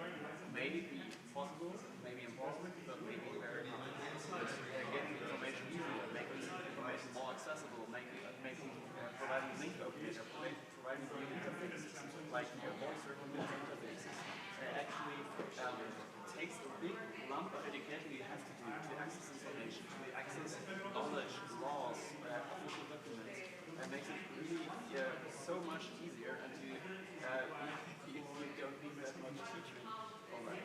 And this is, I can teach someone to access a library and get the information from a blog code, or I can say, well, here's a link to Wikipedia, here's a link to the official document, and then I can teach the machine to go this way. And this is, and I think this is the way we can scale the access to information.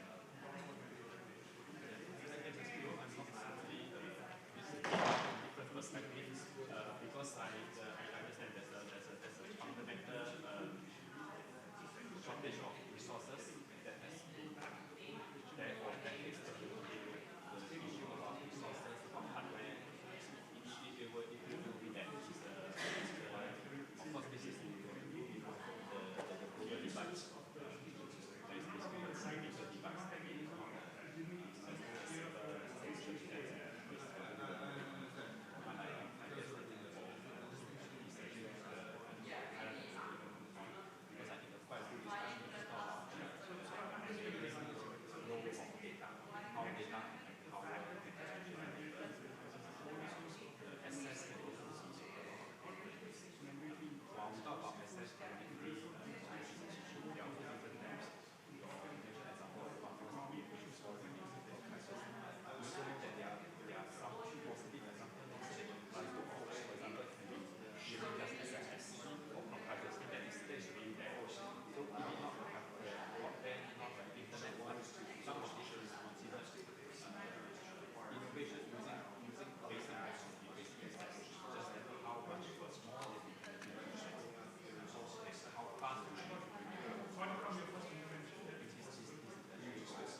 conserving and using, improving indigenous knowledge.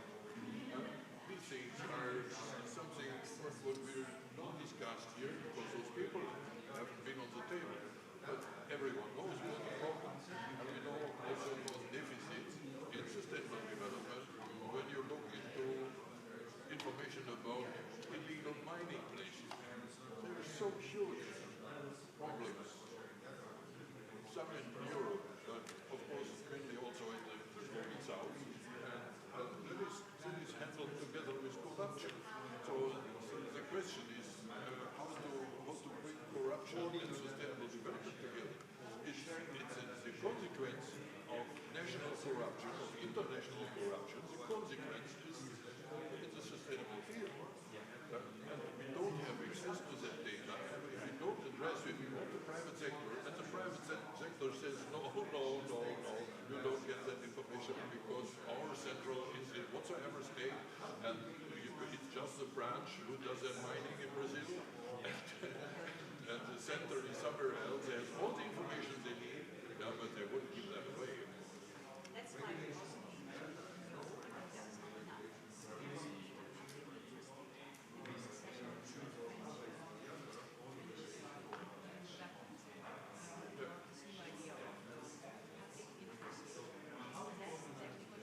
That could be a political problem because for the political party, who is defining what is public interest? You say if you have democratic agreement about that, it's something else.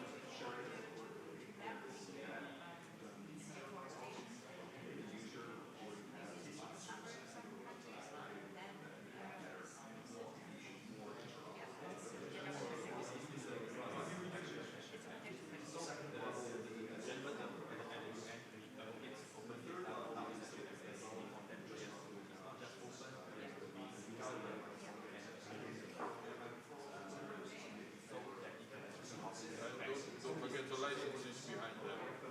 So much data is open, but the licenses will get you into so much trouble. And if that is not addressed, if we just say open data policy, it's not the problem. But there is a need for open data, open license. Please. Yeah.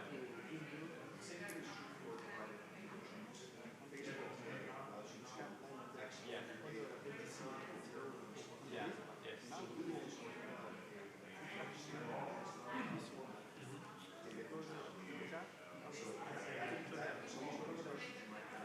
Less than 50%, and the broadband is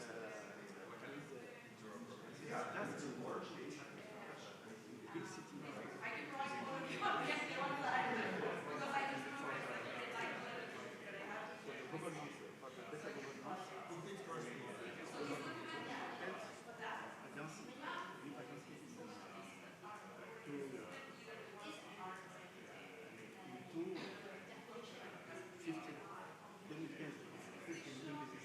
In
high-value data. So we identify what is high-value data, and then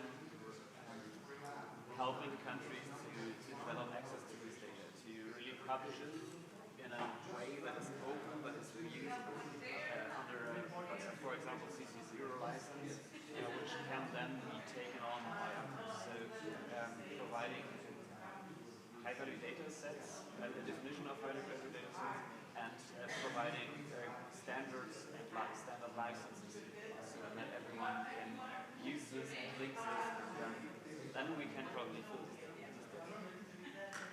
So we have these United Nations, or some organizations like Statistical Office, we have the Geoinformation Group of Experts of the United Nations, and also have the Social Council and so on. So there are these sub-organizations that care about their data, and we don't have to reinvent a lot of them.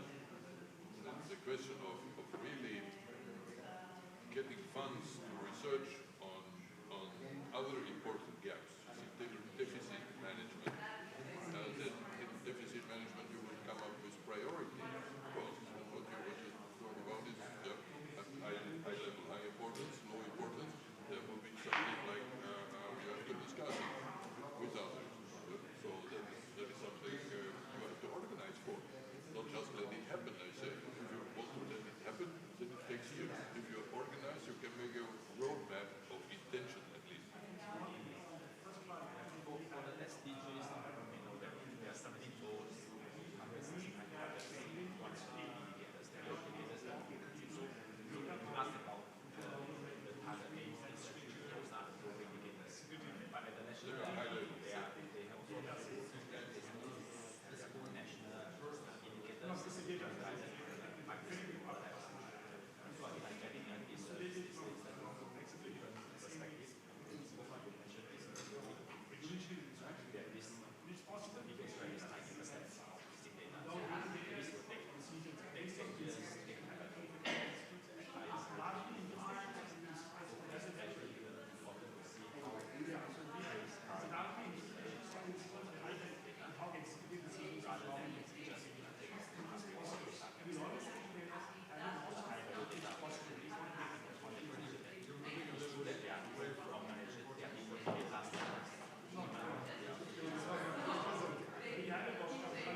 But not for general. Then that is a question, and then you have some political discussion about it. We are not only technicians. If you go and say we are just technicians, we can make good solutions, but you have to address, to anticipate that the political system will tell you probably something different. Especially for the indicators for the sustainable development goals, there may be certain standard high-value data sets for helping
pages around that, all of them are not actually working. Personally, I like to see that I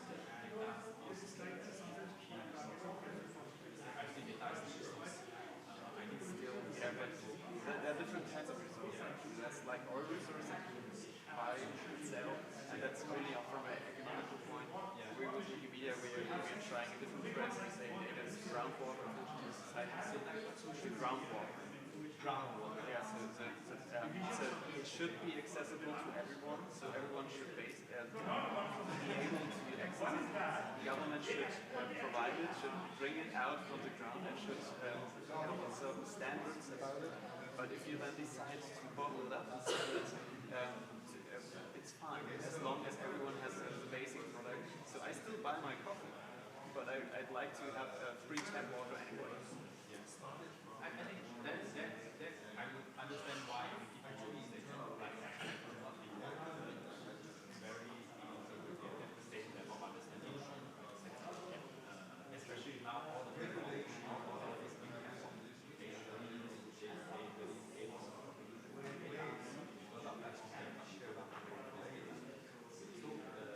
I think the principle is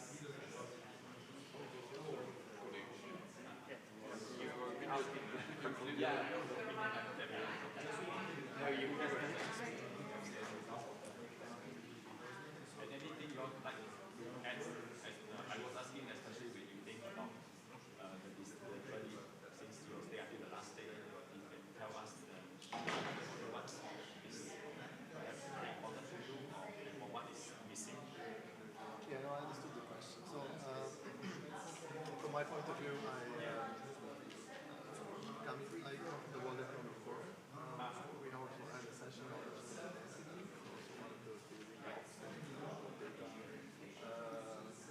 landscape. Generally from the IGF, this is the first time I come here, so it's also interesting to hear. I took away mostly away from the initial discussion that we actually had the same breakdowns we have now. Right. I took away some messages like there's no one size fits all. Balancing the global, regional, local must be done. In different contexts you can go bottom up, in other contexts you can go top down, but there's no way it works everywhere. I also see let's say a point of view that you should at least try to talk about standards, harmonize, but at least trying to go maybe a sub-regional, so trying to follow some countries, but just not overdo it. Because now everybody's trying to do maybe they say GDPR, but I don't think they work everywhere. But trying to maybe find those islands of action where you can actually create something. I don't think that's right. Start maybe from there and expand to other countries. That's, I think, an approach that I like. Try to find those areas where you can do something and then generalize.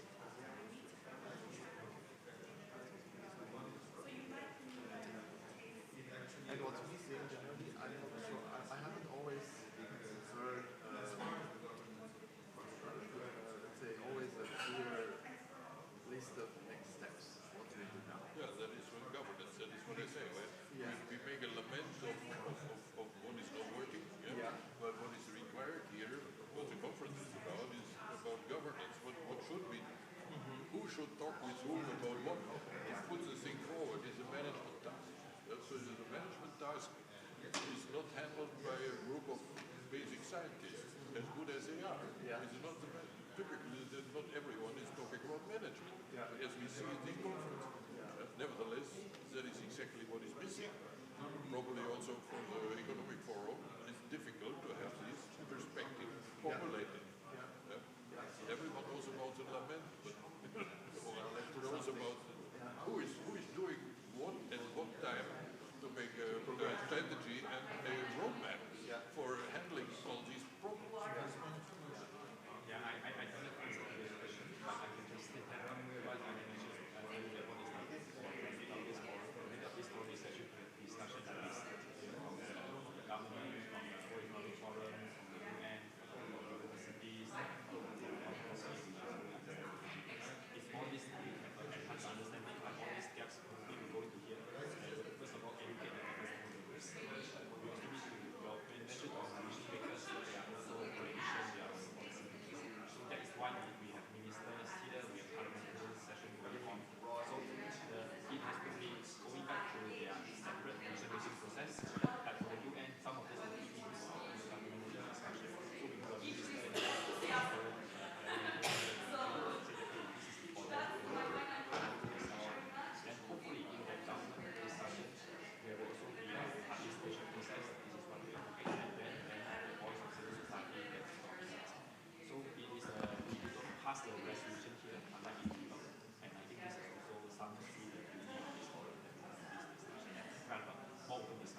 Hello, everyone. It will be time soon to bring the report to the room. Can you conclude and they're motivated. Can you conclude and bring the reports?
Time to come to the tables. Miguel, Bertrand, Titi, Maria, Waymin. Thank you.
That's also you can see on that there's a lot of we should do that that there's covered here. So I know the German development of technical if you're available. I've met two.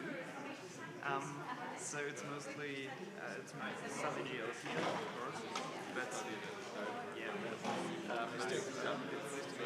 I was just talking about I was expectation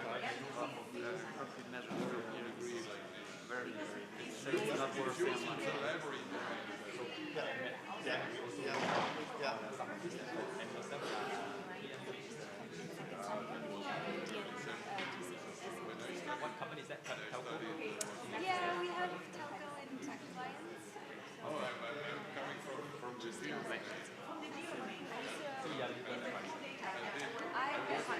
In satellite geology, geophysics, and geoinformation systems, because I was for many years. I kept on doing this. I know, I actually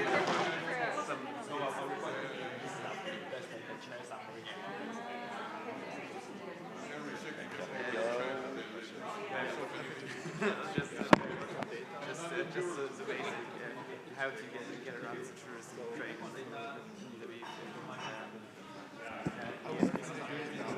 Okay, so we will start the reporting in a couple. Take on first with Miguel, then going through the list by Bertrand, Stephanie, Waymin, and Maria.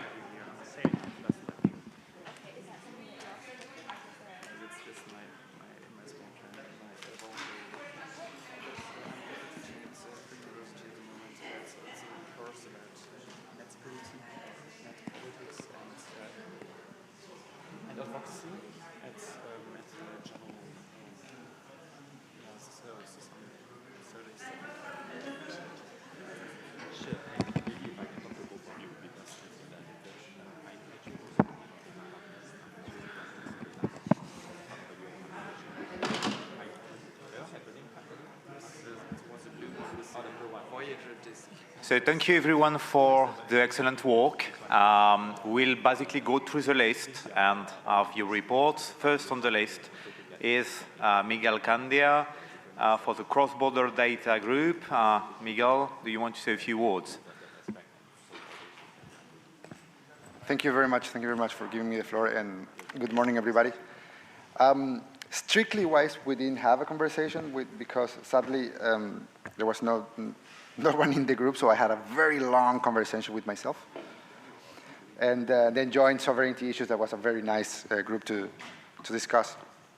But I did wanted to share with you some of the ideas that were floated on the introductory meetings, and as well some sense and some ideas that were reflected on different sessions that took over cross-border data, and what were the big issues, and where lies the unrest and the hope for the future. So basically, the first instance to understand is that with data crossing more often and more borders than any time in the history of mankind. It sounds big, but basically it is not right now. Now we have to reconcile the rights of the end users and the interest of companies in order to have a proper development of international standards, regulations, and legislation. And this needs to be, according to many voices that I heard throughout the week, this needs to be able to be constantly updated. So we need to set the scene, we need to put the settings, but we need to be able to show very much flexibility in the way we do things in order for it to evolve with the situations as they present themselves in the future, both near and long-term future. And the other particular point was the extraterritorial effect of decision-making from companies affecting legislation from different governments, from different countries, from different territories, legislatively wise, because you have both economical and social, as well as, for example, taxing systems, that the same data creates resources for different countries and different companies and different jurisdictions. So the other one of the other issues was the difference or the gap. Now that we have lots of different kinds of gaps, but the development gap between developed countries and developing countries, that in regards of the level of the quality of the regulation that they are or have already developed or not, and how everybody else is subject to those rules, even if they are not, even if it was not accepted by one of the parties. Sometimes they are limited to do what those regulations, foreign regulations, tell them to do. And this could happen both between developed and developing or developed and developed regions.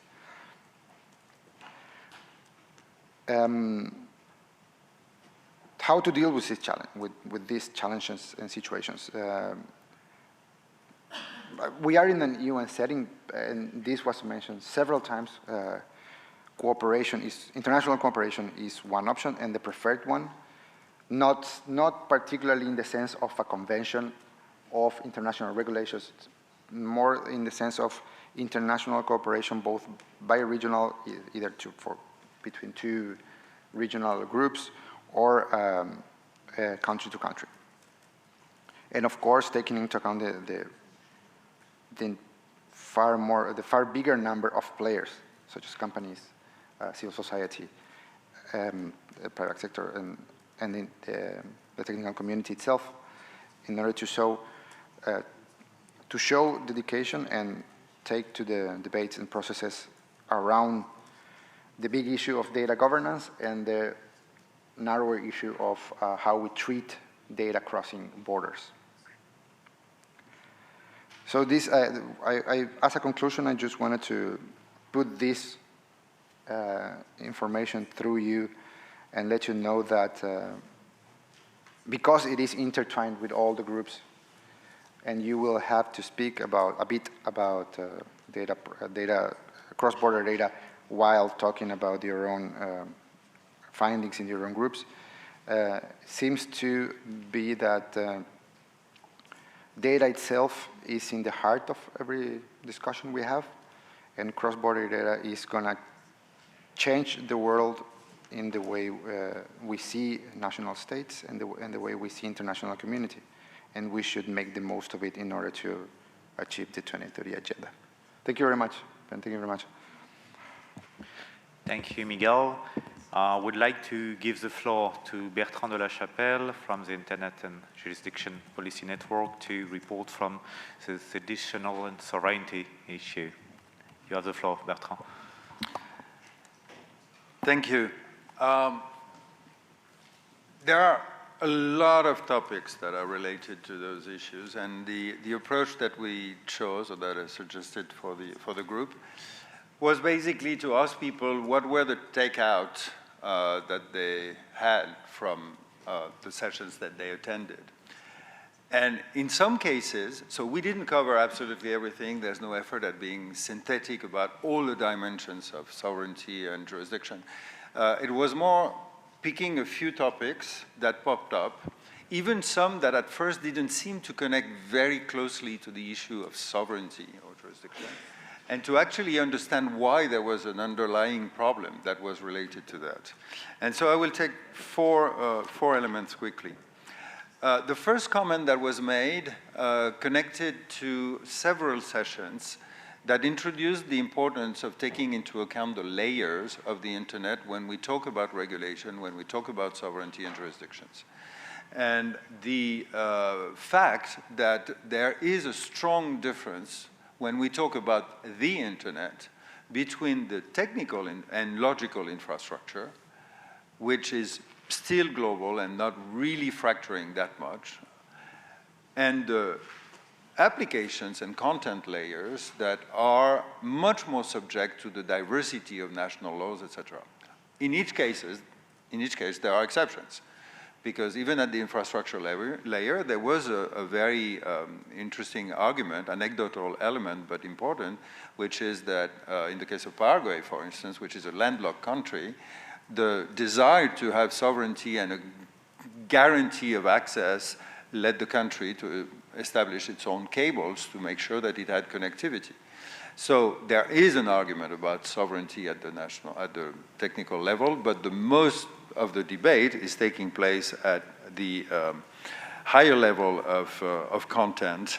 And there was even a comment, I think, worth reporting on, which is that there might be ulterior motives for people who actually are purposefully or systematically conflicting the two and saying the internet is fragmenting, where actually they don't make the distinction. So the first message was to keep in mind the distinction between the layers, what we at Internet and Jurisdiction qualify as the governance of the internet and governance on the internet, but whatever the label is, keep in mind that when we talk about the internet, there are different layers, and that governance is probably has to be adapted to those layers in terms of the exercise of sovereignty. The second element started with misinformation. And at first there was a bit of ambivalence, including for me as moderator, because it didn't seem to be a direct relation to data governance. And actually, after some discussion, it turned out that the connecting point was the notion of integrity of the electoral processes. And that fundamentally, when we talk about misinformation, we can have very divergent views on whether restricting content is the appropriate strategy, whether even if we don't agree with what people are saying, it needs to be left online because it's part of the democratic debate. But what is clear is that the notion of integrity of the electoral process is a key element in the sovereignty of nations and communities, and that in particular what was really of concern was the misuse of data for targeting users according to their political orientation or specific qualities. And so this is how the connection between misinformation, sovereignty, and data was made, and I think it was an important element. So integrity of electoral process. The third one was, again, emerging around the notion of data sharing. And we had an interesting discussion on the fact that even if there is the technical infrastructure, there's the layer of content, there's also another layer that is purely economical, that is the economics of data, or the data economy. And that it functions in a slightly different way than the other economic environments that we're accustomed to, including around the notion of the sharing of data. And there was an interesting discussion about the data sharing for public interest data, or the approach of public interest sharing, which was the object of one session this week, but also the sharing of data for development purposes and what one of the participants called digital industrialization. There was another distinction that was made, which I think is interesting around data sharing, which is sharing among people, among individuals, and that connects to the question of data portability, for instance. There's the sharing among companies, where sometimes it's beneficial for the companies to share proprietary data because it adds to, for instance, the database that artificial intelligence engine can develop. And the third element being the public interest objective of sharing of data, for instance, collecting traffic data from certain apps to help the functioning of smart cities. I won't get into details, but what is very interesting is that it showed the importance of the governance of data, the connections between three terms, two that are very familiar in the environment of internet governance. One is free flow of data, or data flows, and on the other hand, data protection. And there was a thinking that actually we should more think in terms of a triangle, where the third dimension, which is data sharing, or data mutualization maybe, is a dimension that is insufficiently adopted or taken into account. And this was a transition to the last point that I want to finish with, which is that the way data functions and the economy of data calls for agreements internationally.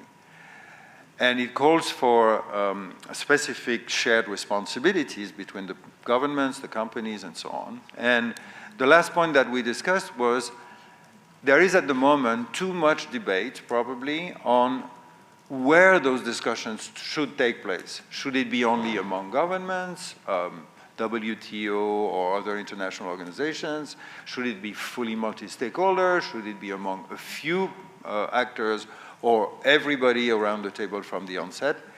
And this is detrimental to actually addressing the topic, because we can spend a lot of time discussing on what is the appropriate venue, and meanwhile, we don't address something that is actually at the core of the debate.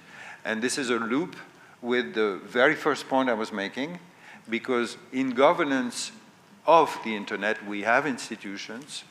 They work more or less. People may have qualms, but they do work. ICANN, the IETF, World Wide Web Consortium. In governance on the internet, we have the IGF, but we have an embryonic system. But for data governance, we don't really know where those discussions actually bring all the actors together. So these are the 4 points that we addressed, and it was actually a very fruitful discussion. And if anybody, after the different presentations from the group, wants to add to it, I may have forgotten something. Thank you. Thank you, Bertrand, for the excellent summary. Moving on the next track, data protection frameworks, I would like first to thank Chennai, Chair from the Web Foundation, which had to leave us, and give the floor to Stephanie, which will report for the data protection track. Okay, so hello everyone, I'm Stephanie. I'm a NetMission ambassador from netmission.asia in Hong Kong. So we had a very fruitful organization on what are the difficulties of the data protection framework we can see. So first of all, we can see that currently in the law perspective, there are different jurisdiction in different countries that makes it very hard for the countries to really harmonize a global data protection framework. And even we can see that different countries actually have their own needs for data protection. So we actually come to a point that to find out it's actually hard to find a one-size-fits-all solution in terms of to establish a global data protection framework. And also, when it comes to like ethical perspective or competitiveness perspective, we realize that a data protection framework actually would be a good business selling point for the industry. And but still, it's very hard like to find a common ground, and also maybe indeed many views are currently very contradictory when it comes to data protection.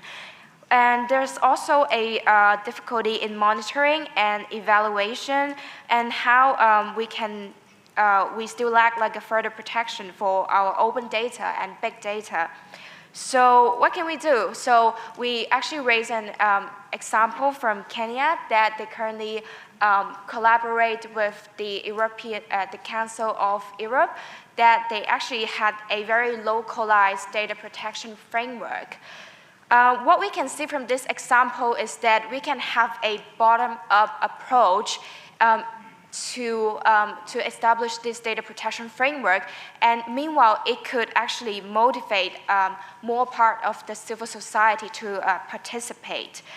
So, what's more?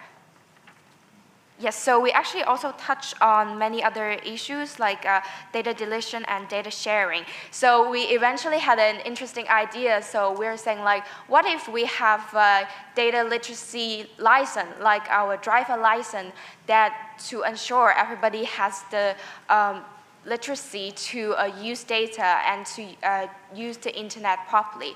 So it would be an interesting question to continue this discussion.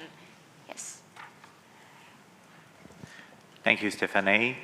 Moving on to the data and sustainable development track, I will give the floor to Wei Min from UNDSA. Thank you. My name is Wai Min Kwok. I'm from the United Nations Department of Economic and Social Affairs. So thank you to the moderator for inviting us to be. I think it's a nice closure. We started off this and we are coming back to this same room. No doubt it's with a smaller group and also different people, but we still have a very engaged discussion. In our group, we have a government representative from Chad, we have someone from Wikipedia, from the Research Institute, from the business. So it's really a good mix and we have an interesting discussion.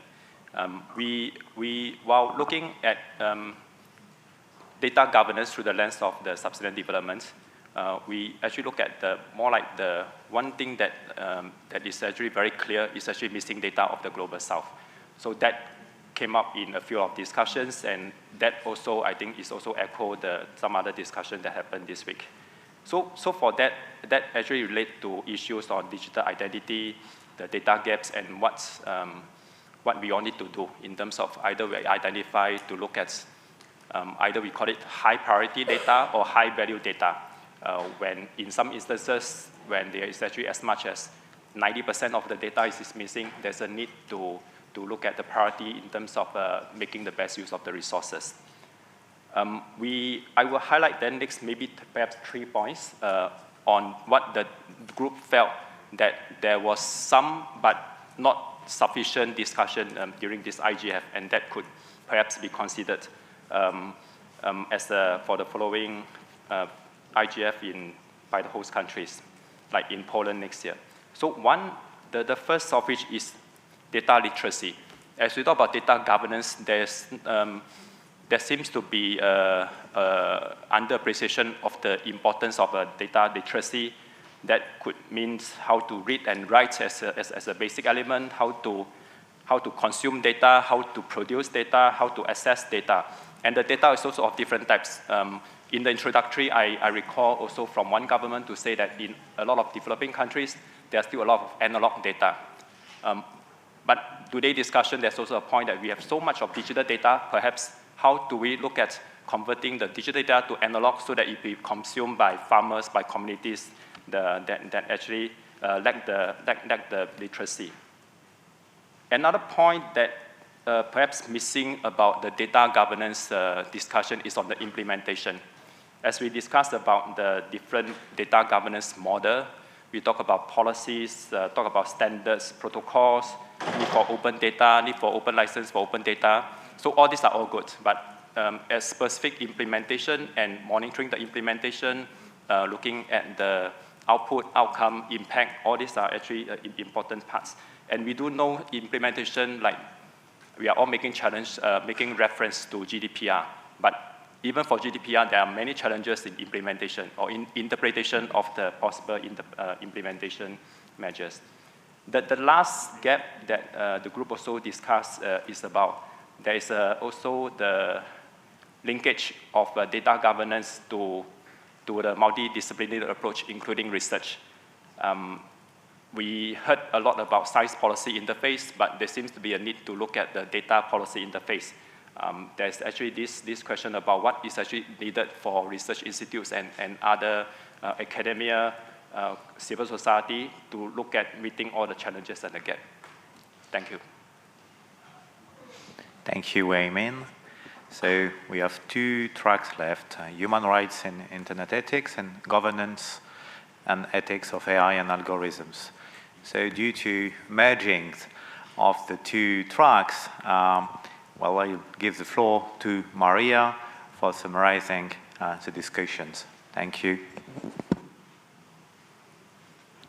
Thank you very much. In our case, we have also a rapporteur. Julia will present the summary of the conversation for the 2 break sessions that merger.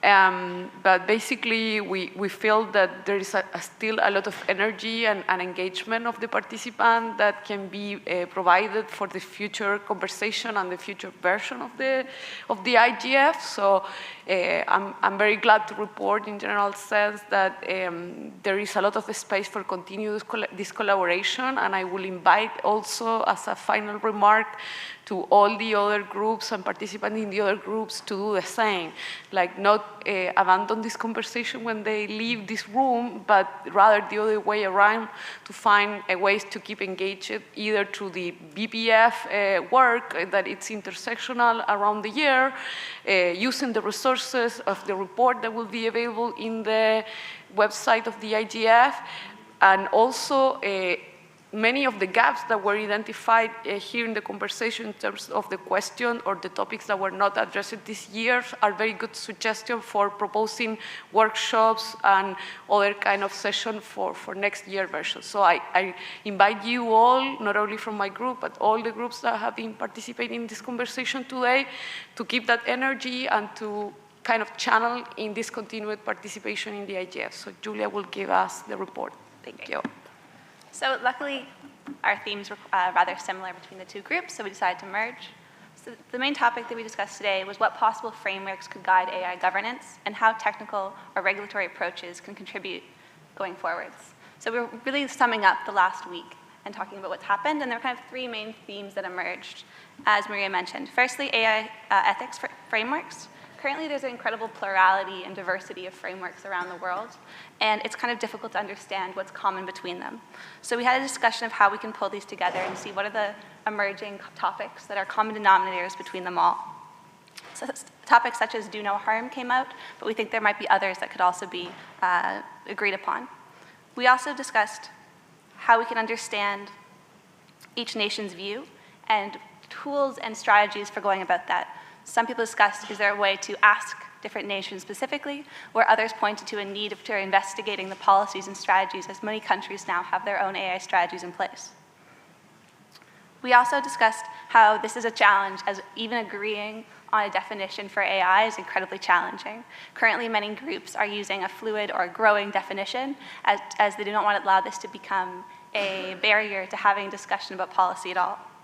However, we're hopeful that UNESCO is currently in the process of making a human rights-based AI framework, and that this will be the first piece of, I think, standard coming from the UN body.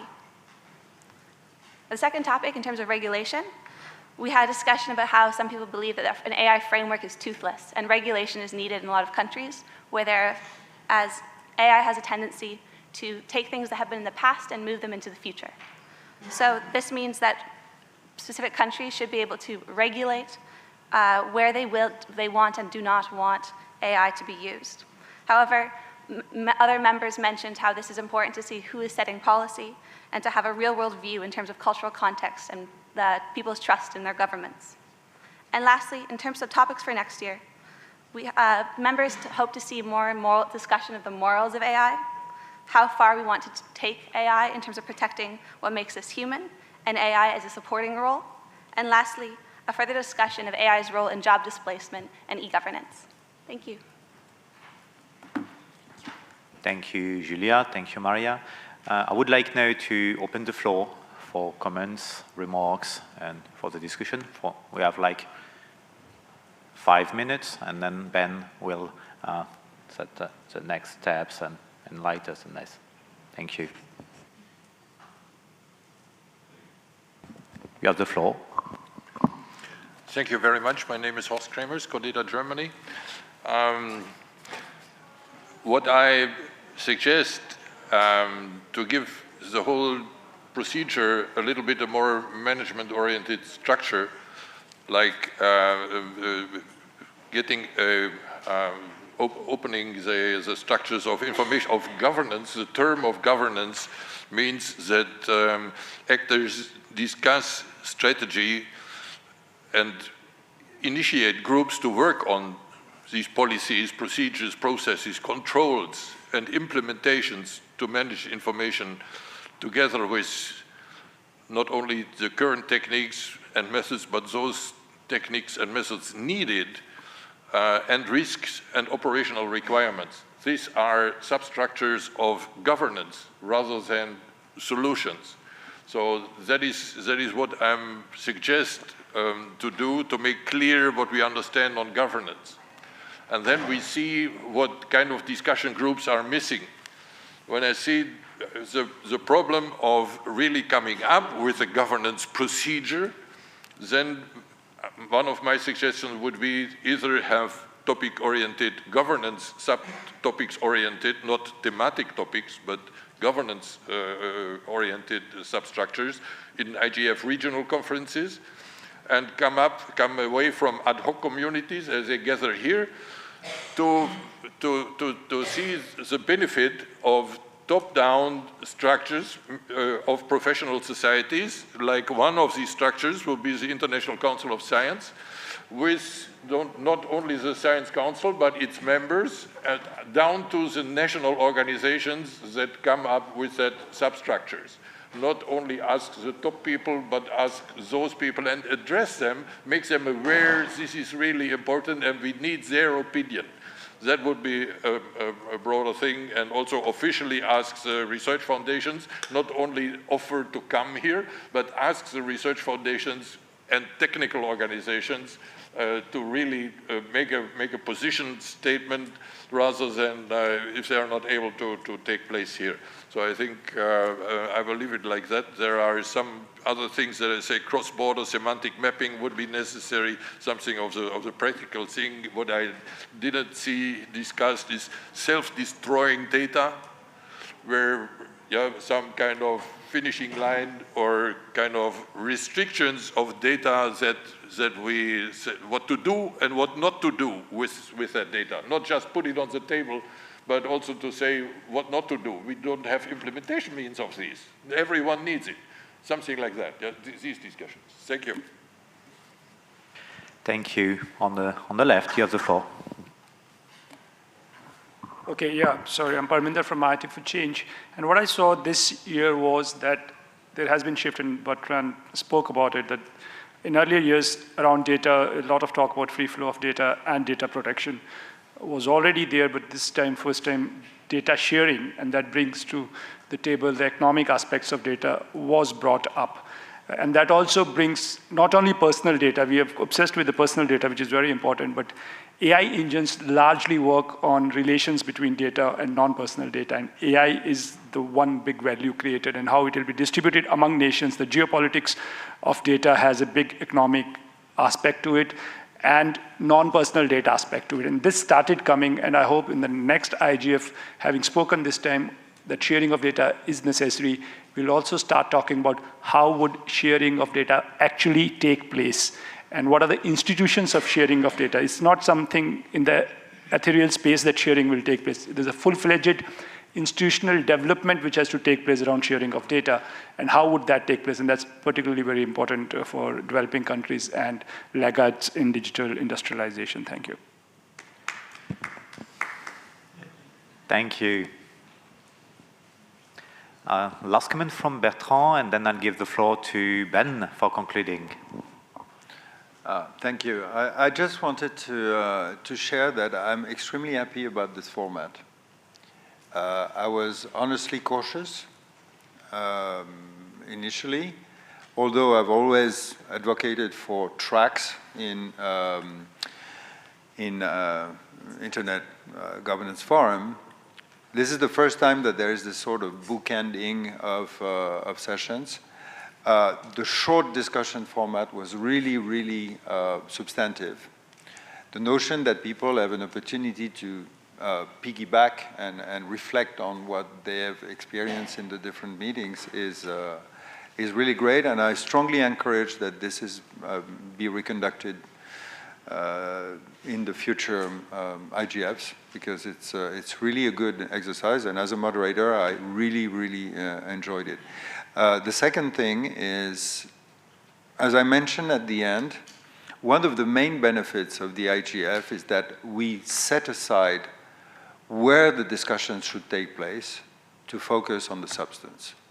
And this is something that is really missing. It's a bit of self-promotion because that's what we try to do in the Internet and Jurisdiction Policy Network. But we should be more open to discussing the substance. And one typical example is what Parminder was mentioning around data sharing.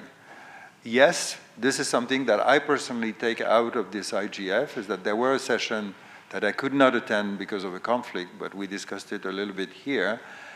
Adding this third dimension of how does the data economy function and what are the governance things that are related? How do we optimize economic and social value at the same time is a real governance issue. It's really a topic, and I do not care where this is being discussed, but it needs to be discussed. So thanks for having provided this opportunity. Thank you, Bertrand. That's really encouraging to get your feedback on how you felt this format went. And obviously the IGF Secretariat, at the end of every IGF, does a stock-taking exercise where they call for comments from the community about how they thought the year's meeting went and how it was organized. This was, our MAG chair does encourage the MAG to be experimental and think of new ideas, and sometimes the MAG's a little bit cautious, but this was something new this year. And so those MAG members who were involved in these sessions, whether it's moderators, breakout moderators, or participating, who are continuing to next year can reflect back when we start discussing IGF 2020 about this format and whether it works. And personally, I do. I agree. It seems, you know, everyone can go along to workshops and listen, and if you're lucky, you might get a chance to ask a question at the end. But this provides a place where people can have substantive discussions, and then everyone can participate. And I think that in itself is valuable. The report backs were really helpfully succinct, and I'm going to just collect them and publish them as a report. I also note that this afternoon at 3 p.m. they begin with the wrapping up in plenary. And so there will be sessions where each of the thematic streams has to report back. I have 3 minutes, so I can't promise to be able to incorporate everything that was discussed here. But between 3 and 4 p.m. we'll be hearing back from the different thematic streams, as well as things like the high-level panel and the best practice forums. So that might be a bit more of a chance to hear about data governance. But yeah, I just wanted to thank you all very much for your contributions and for making it a success, this interactive format, and we'll certainly take on board and take back to the MAG the view, I think, that's shared, that this worked out. Thank you very much.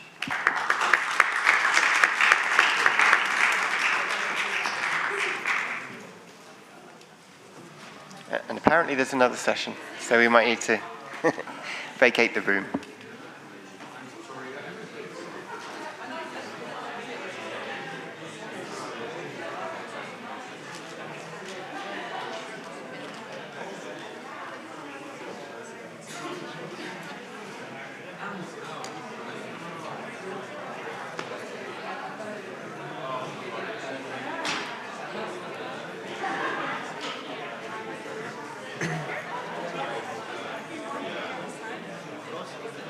Go on the other side.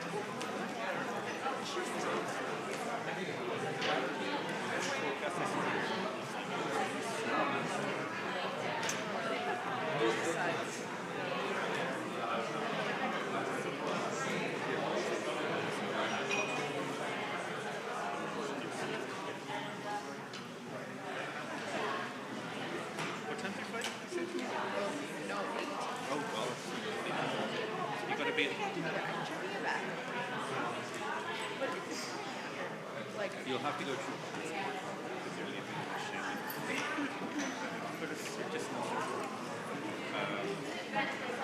It's just like exit, but there'll be a queue for that.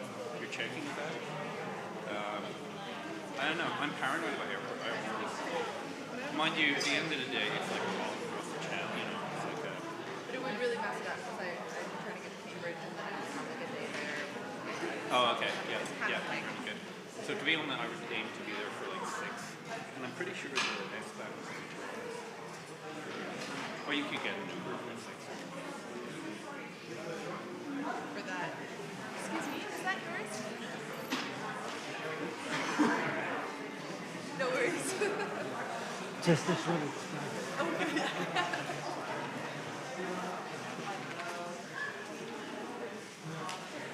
What left? No,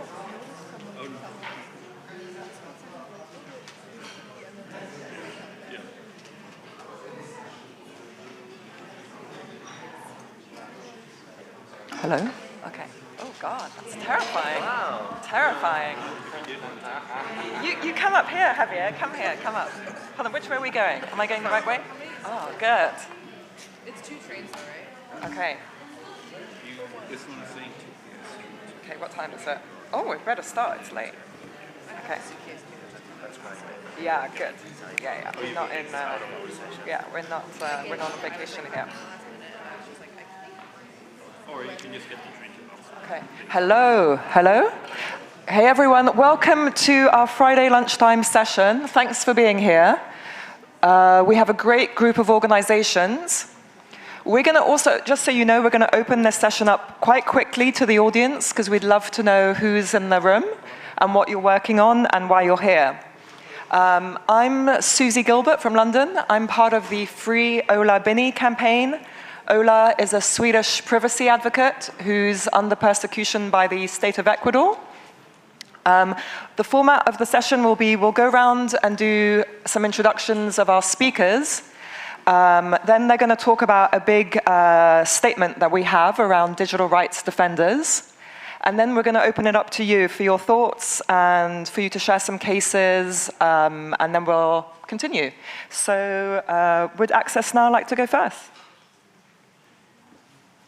Yes, so for introductions, my name is Javier Palero. I work as the Latin America Regional Manager for Access Now in the policy team. And so we're doing the only introductions now, and then we'll do introductions. So that's it then. Thanks.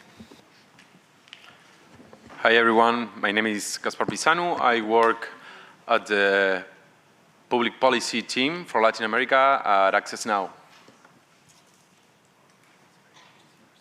Hi everyone, I'm Likita. I work with Amnesty Tech, which is the technology and human rights team at Amnesty International as a researcher, primarily working on surveillance issues. Hello, I'm Valeria Betancourt. I'm the manager of the Information and Communication Policy Program in the Association for Progressive Communication, and I am based in Ecuador.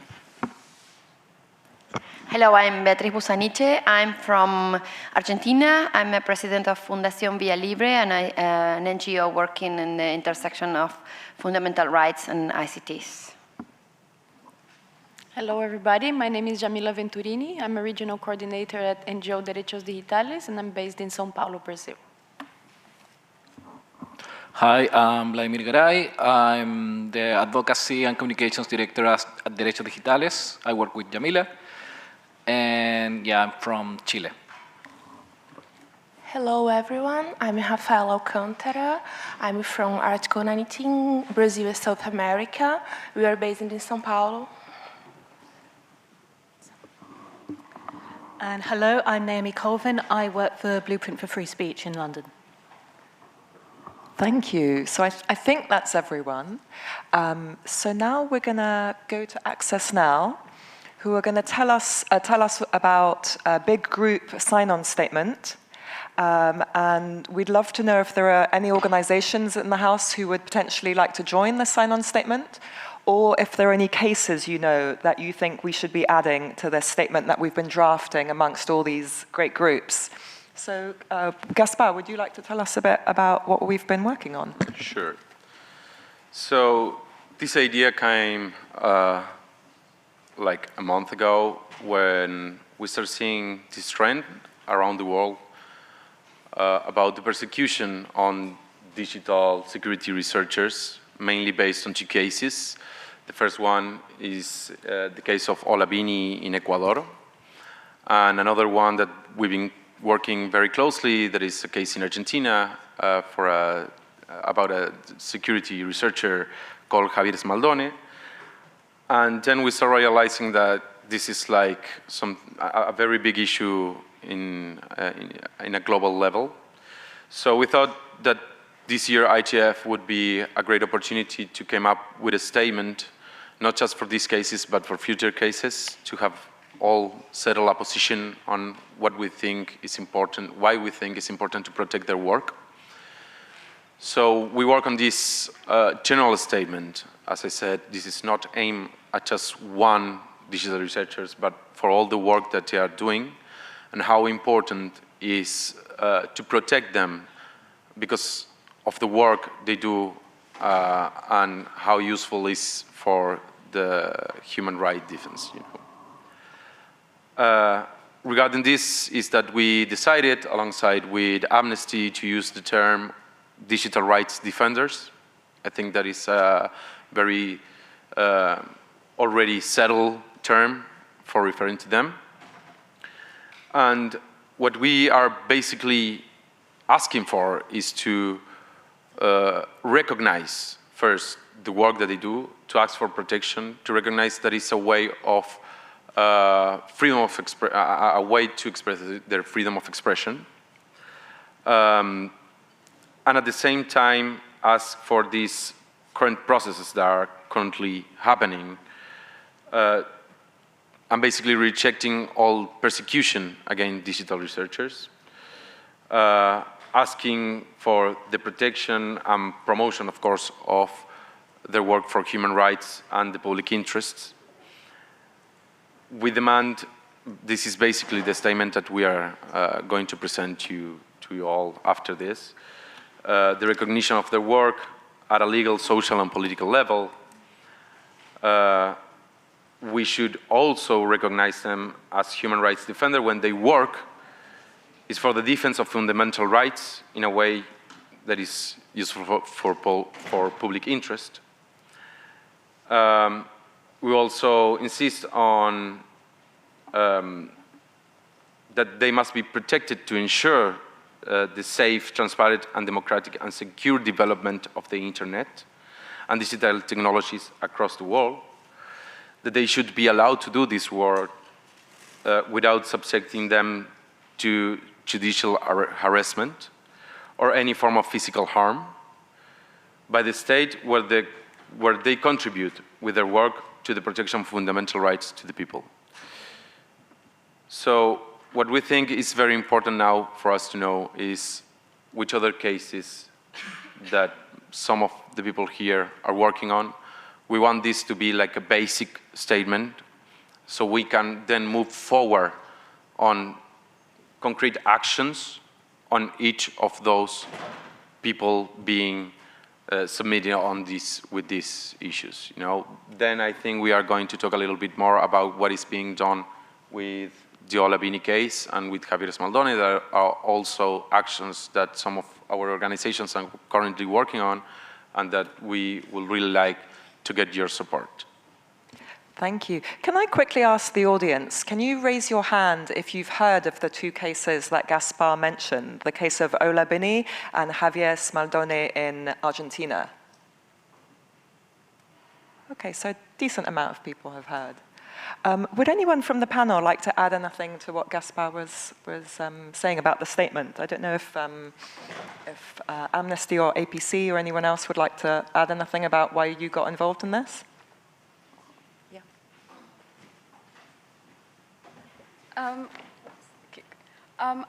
For Amnesty, I think we've been, like Gaspar said, observing a trend more and more across a variety of regions wherein this trend of sort of criminalizing and persecuting digital rights defenders who, when they work in the public interest, are essentially human rights defenders. This is essentially coupled with the existing criminalization of sort of other human rights defenders, and we see this really clearly across many regions, I mean, they're openly, and ever more openly now, being labeled as terrorists, anti-nationals, etc. And there's a real problem of the shrinking space of dissent across many regions. And in this sort of particular scenario or context, digital human rights defenders play a particular role because they are on the front lines to keep that shrinking space from shrinking, essentially. And because of this, are in direct contact or in direct conflict with state interests. And this is also happening in a context where, encryption is increasingly being criminalized. And there is this context of, oh, you're doing something dark or shady, or there's this whole sort of narrative built around, myths around the work that these people do. So I think there is a real need to recognize their work as something that is critical for public good, critical for ensuring that activism, dissent continues to happen safely, and essentially they're recognized genuinely as human rights defenders and not some people who've like sitting in some dark rooms or like doing some weird coding or not in the public interest. So that was our perspective. I just would like to add something that Javier Smaldone is not the first guy that suffers this kind of prosecution in Argentina. Since 2015, we suffered, he's the third one, in fact.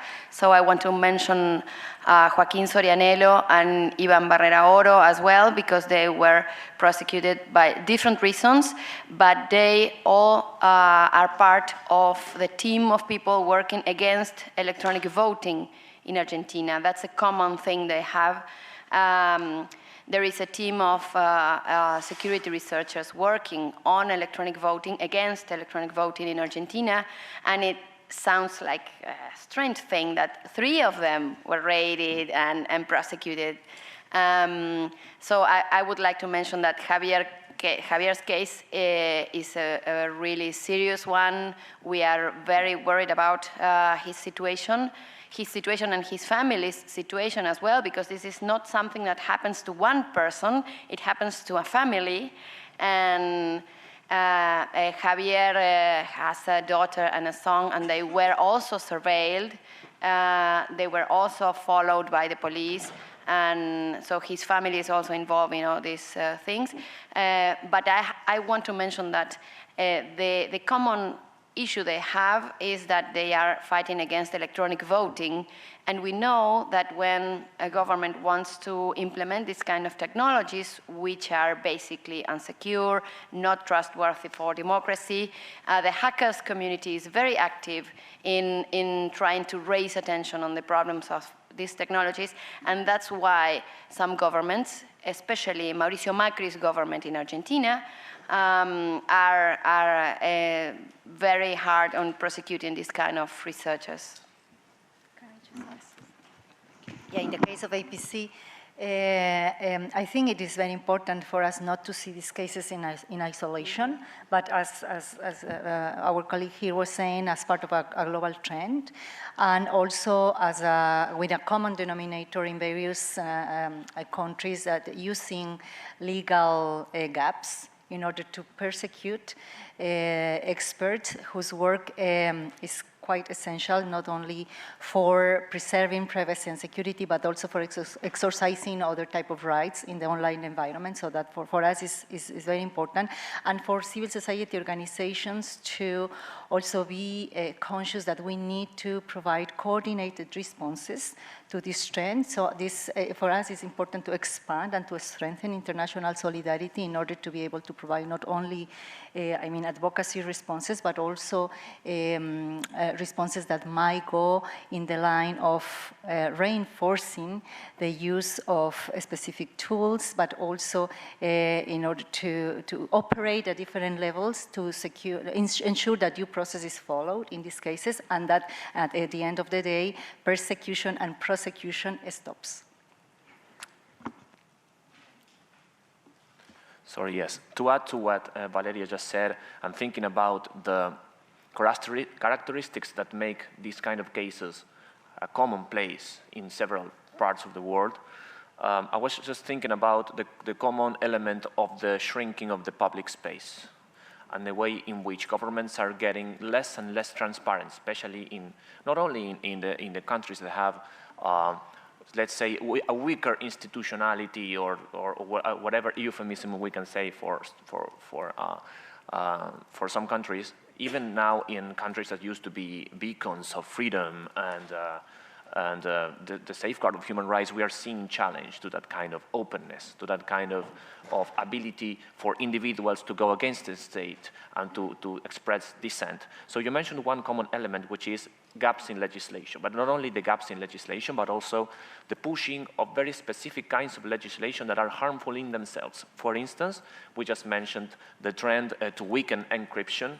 There's also another trend about criminalizing speech, In some cases, it is more obvious, and we can all do a letter and go like as human rights defenders against that. But in some other cases like this has a terrible chilling effect for dissent.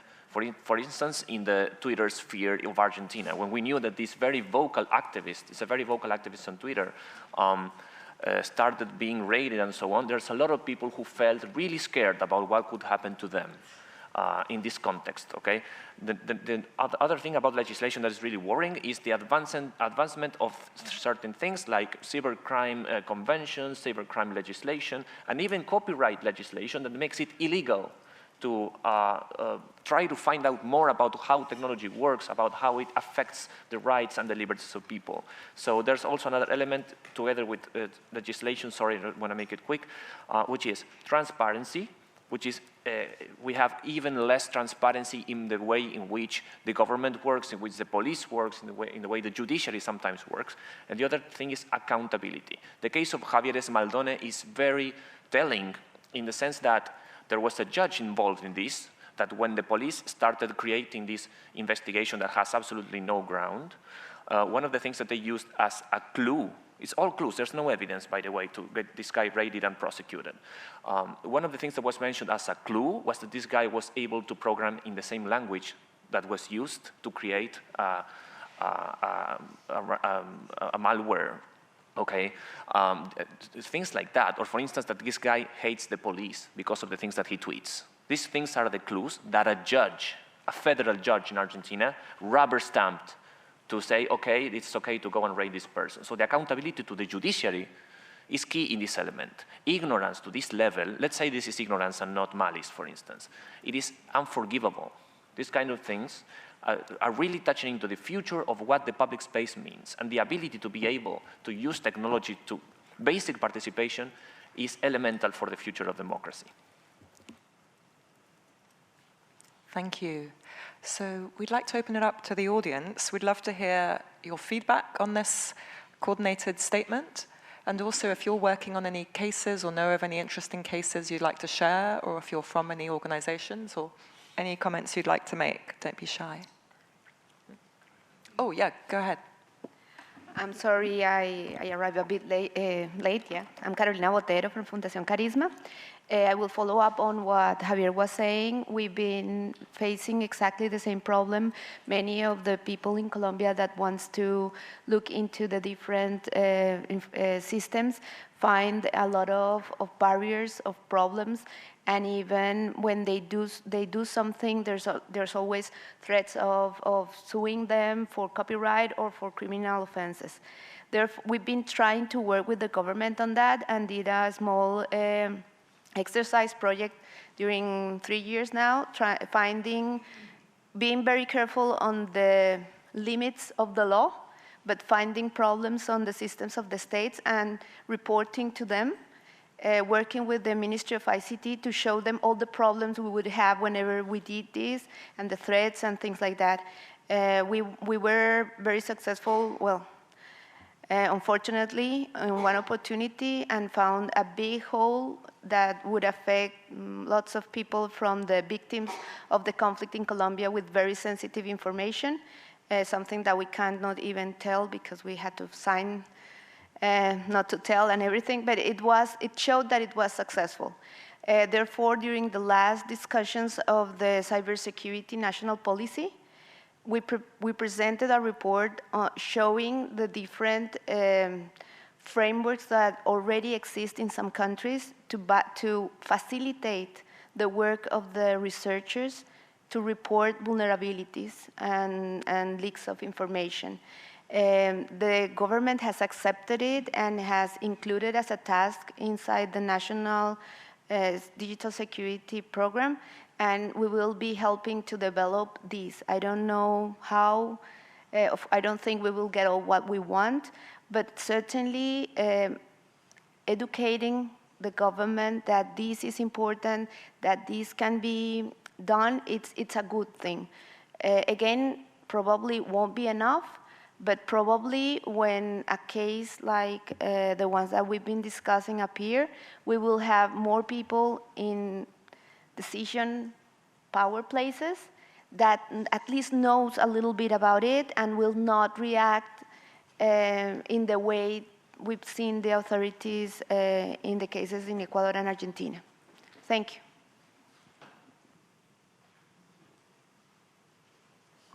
Thank you. Go ahead. Following what Carolina was saying, what Javier was saying, we're very worried about a proposal on cybercrime law in Chile, which basically criminalize unauthorized access to a technical system, which is basically making a crime for every researcher trying to find vulnerabilities in any system could be prosecuted as that could be prosecuted as a crime. So I think that in that sense, the cybersecurity agenda is something that we have to look very closely, and it needs to be treated with a lot of care because there's a lot of threats in that particular space. Yeah.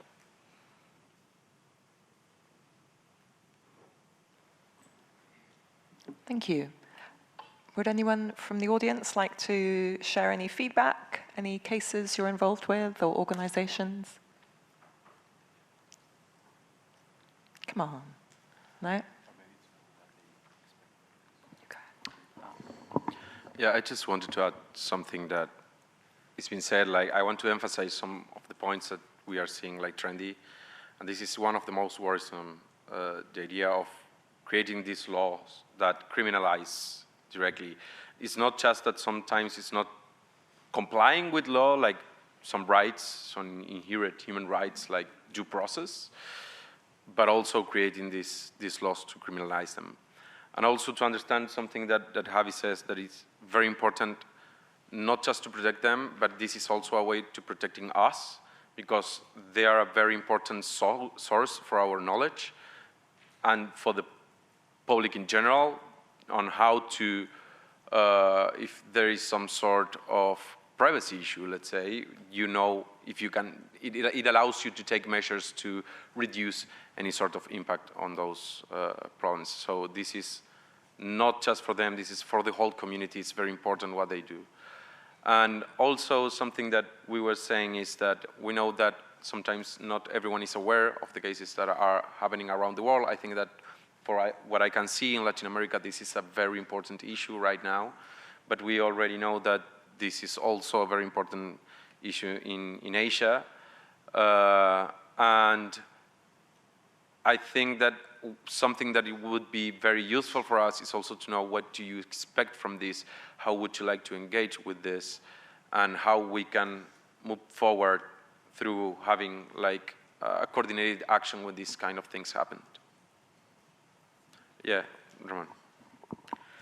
My name is Ramanjeet Singh Chima. I'm also with Access Now. I cover the Asia-Pacific region as well as I assist on our global cybersecurity work. And I'll just build on to what Gaspar said briefly, that it's definitely most recent incidents in Latin America are very troubling. Fortunately, this is a global problem and it's increasing. In the Asia-Pacific region, both there have been bad laws passed in states, including I'd name and unfortunately have to shame the Digital Security Act in Bangladesh, many other laws in other countries. We have seen existing cybercrime legislation, normal things on hacking being used to target researchers working on election vulnerabilities, on digital identity systems, and an even more disturbing trend of journalists who cover data breaches and vulnerabilities discovered in government systems being named in legal complaints in order to harass them, including incidents that have happened in India. What I'd add further to this is that it's also specifically concerning that there is a lot of this happening during election periods or on election research.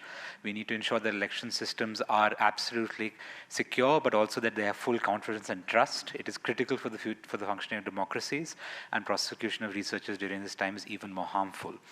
I'll leave you lastly with a global flag as well as an additional perhaps call of action. As states discuss global cybersecurity in the UN and elsewhere, including next week, where the open-ended working group on cybersecurity is convening in New York, and the UN group of governmental experts on cybersecurity has also been meeting. We need to remind states that the protection of security researchers is perhaps the most critical thing they can do to work on global cybersecurity. And in addition to discussions at the UN and elsewhere, perhaps also ensure that the cyber ambassadors, cybersecurity agencies of states across across the world receive statements like this or others to remind them that it's not just about talking about cybersecurity norms, laws, and cross-border operations. It's about protecting the individual security researchers who build the cybersecurity community globally. Yes, one more element that I want to bring up is the fact that not only in Latin America, but in other regions, obviously we are going through periods of political crisis and social mobilization. And I think the fact that we are seeing some restrictions to exercise the right to protest, I think the impact of the cases that we are referring at the moment is not just individual, but also reflects, and that relates to what others have been saying about the shrinking space, but it also expressing in a very specific way in the context of social protest. And because the possibility to really use and circumvent not only disruptions to communications, but also the possibility to use specific tools in conditions in which security and privacy, or not only of people leading the protest, but people participating in the protest is crucial, is also very restricted. So just wanted to put this other element on the table in relation to looking at the impact and the implications of what is going to come next if these trends continue and is not addressed, as I was saying before, as a coordinated response at different levels. Yes, also adding to what Valeria was saying, I would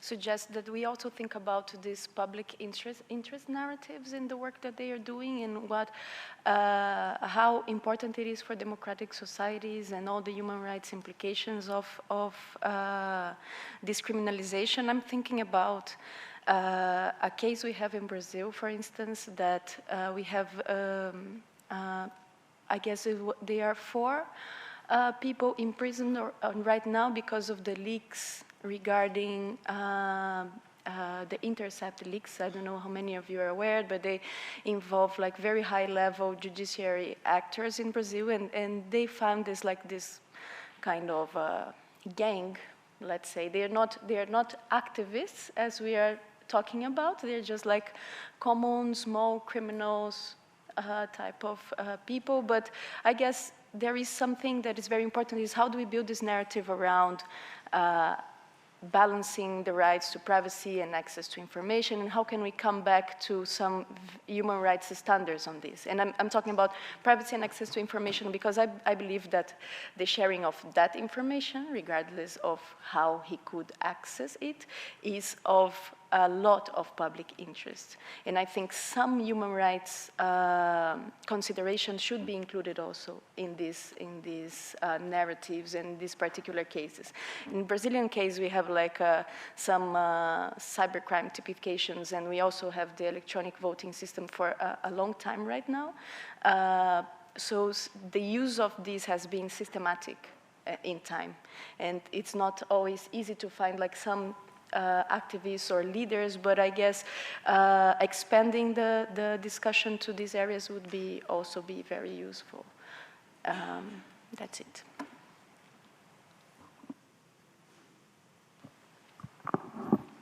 Hi, hello, I'm Vladimir Cortez from Article 19, the Mexico and Central America office. I would just like to state and some of the things that have been mentioned. First, of being aware of not just like the national initiatives which we are having now increasingly in the region in Mexico in terms of how cybersecurity and the idea of security in the countries and the idea of being safeguarding the cyberspace, it's becoming a way of censoring and somehow criminalizing the use of IT technologies. The other thing, it's how it's also being replicated in the international and the UN system, which I think it's important also to be aware and keep strengthening the different pushbacks against these ideas and some things that are happening and has been mentioning, as the proposed resolution by the Russian Federation at the UN General Assembly, which somehow could lead also to this idea of being criminalizing the use of ICT, the use of encryption systems, the use of anonymity. And finally, and I think it's also, a part of an important debate and also something that we should be aware of certain initiatives which are considering the use of open source software by terrorists and violent extremists. I think it's really important to keep the debate, because they're like focusing on how these decentralized systems and decentralized tools, as we can be, some of can be know about this, how now there is an increasing tendency around the world of criminalizing not just like the use of ICT, but the open source software, the free software, and how this has been like the arguments on how this type of technology is being used by ISIS and so other groups, and this being used as an argument to somehow like restrict the use. So I think that's something like really important in terms of like strengthening different coalitions that will preserve those important principles at the United Nations. The Special Rapporteur on Freedom of Expression, David Kaye, has been expressed, Edison Lanza in the Inter-American System. I think that is something that will keep and that should be like preserved and keep like getting stronger by these ways of thinking that open source software and free software and these technologies might be used by terrorist and violent extremist groups. Thank you.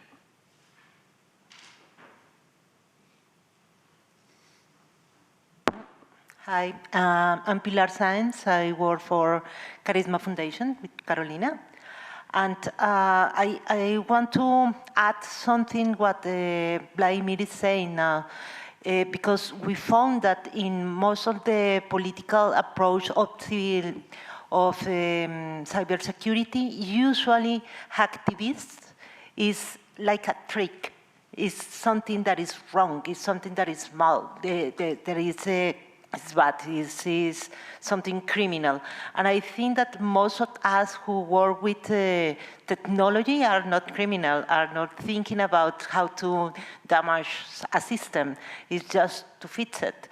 And this idea, this narrative is very dangerous for everyone who is working with technology and who wants a change and who work with the technology to follow some problems. So that part is something that we don't manage, because usually in the government levels or even in the international one, when they plan this agenda about the cybersecurity, we are treated all the time. So that's fine.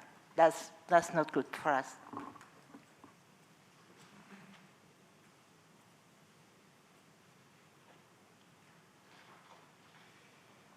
Would anyone in the audience like to add anything? Otherwise, we'll continue up here. I'm going to put a question to Vladimir. So we're working on this statement at the moment, and we'll hopefully get a bunch of organizations to sign on, and we'll compile a more global list of cases.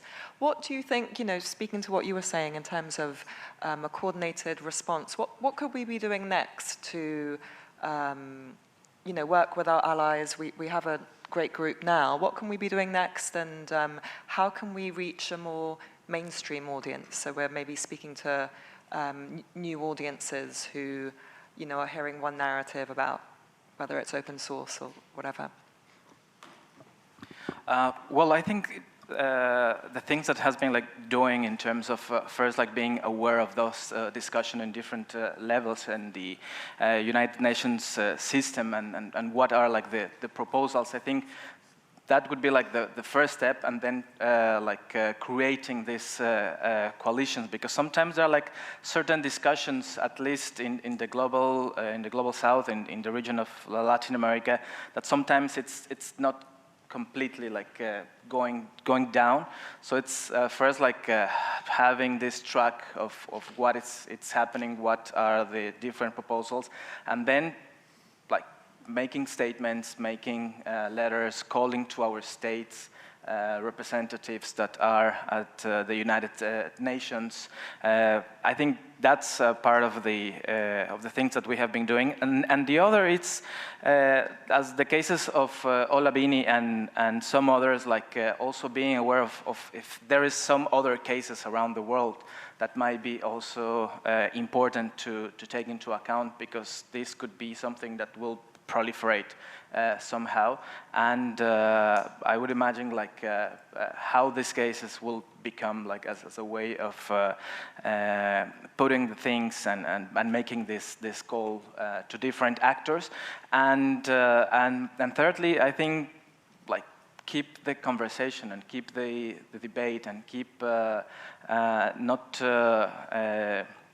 that these standards that have been like that we have actually won't just like go and will just like disappear. I think there is an important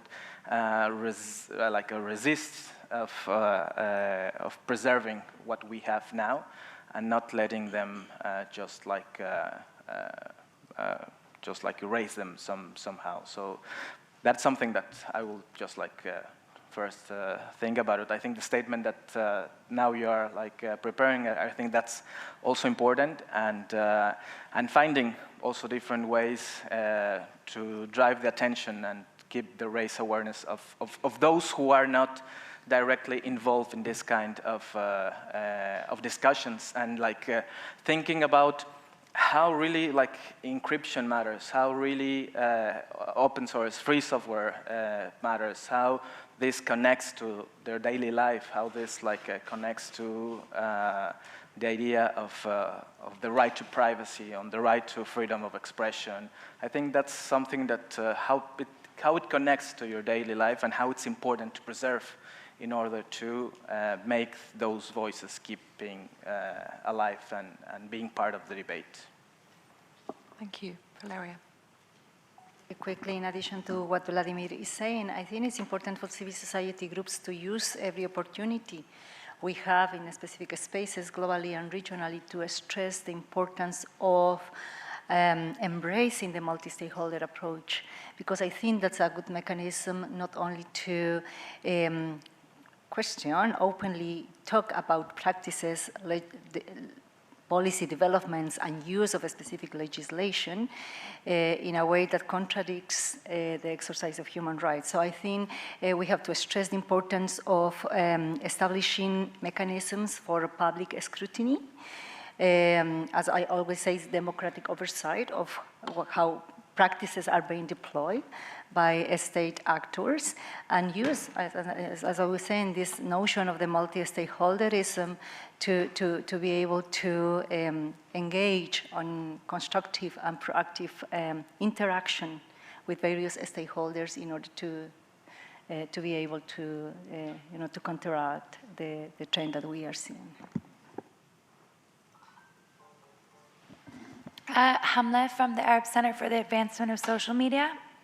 Just solutions-wise, something really practical that I've started doing is in the educational programming or capacity building program, I'm pushing myself to use the word ethical hacktivism and to write within the development proposals that I'm doing and to mainstream it as a part of education and a part of good citizenship. So I think when we are in those more common spaces, that we bring up these issues and that we use language that will help people associate better when there are cases that come up.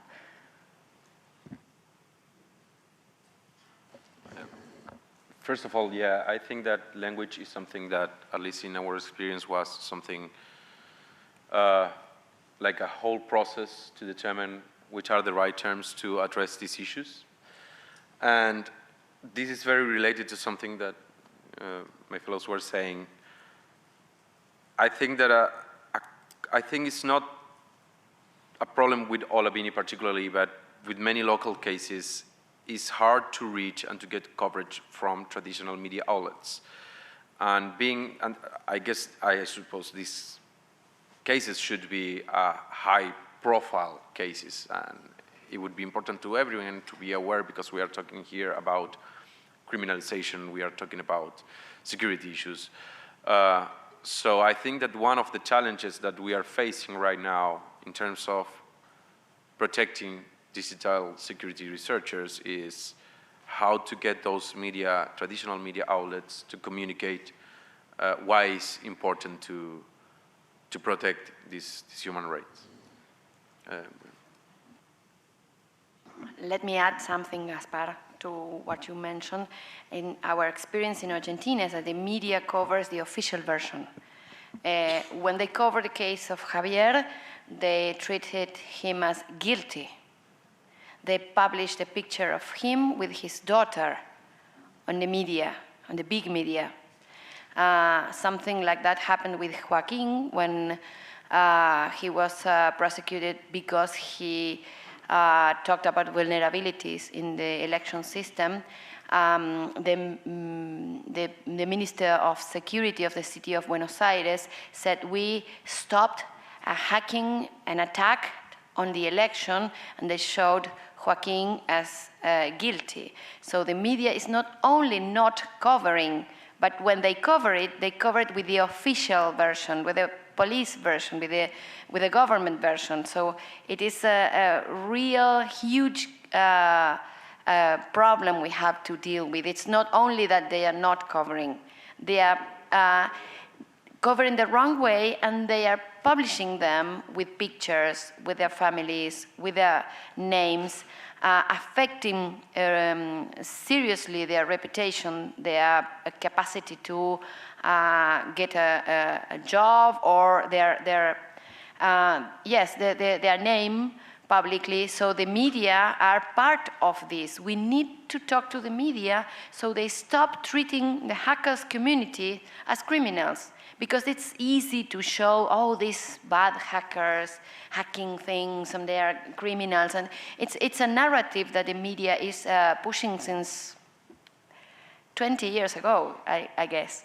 And it's hard to remove this idea of a hacker is a criminal. We should do that. Yeah, we've had the same, as you know, in Ecuador with Olavini. It's been a complete trial by media, as Amnesty have said.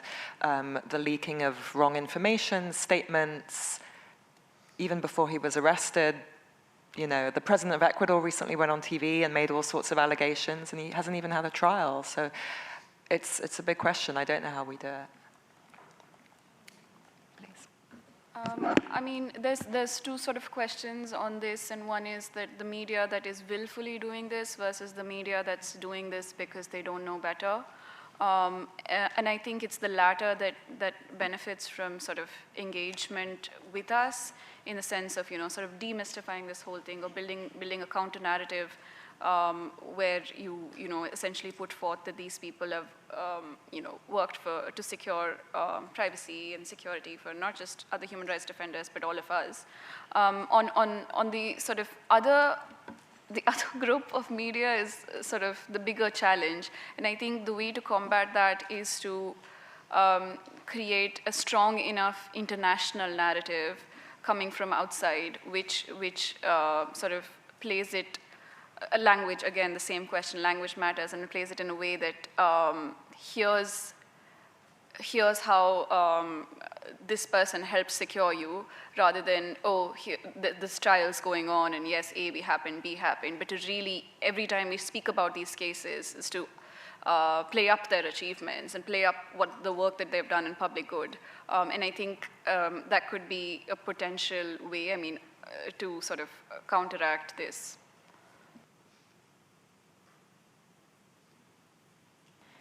I would add complexity to this discussion, another one, that is that in some of these countries, in some of these situations, we also deal with a highly polarized, politically polarized environment in which media plays a role, but sometimes information is just not enough to convince people about the violations involved and the importance of their work. So I guess that's an additional challenge. And I think there is a tendency for things to get even more complex.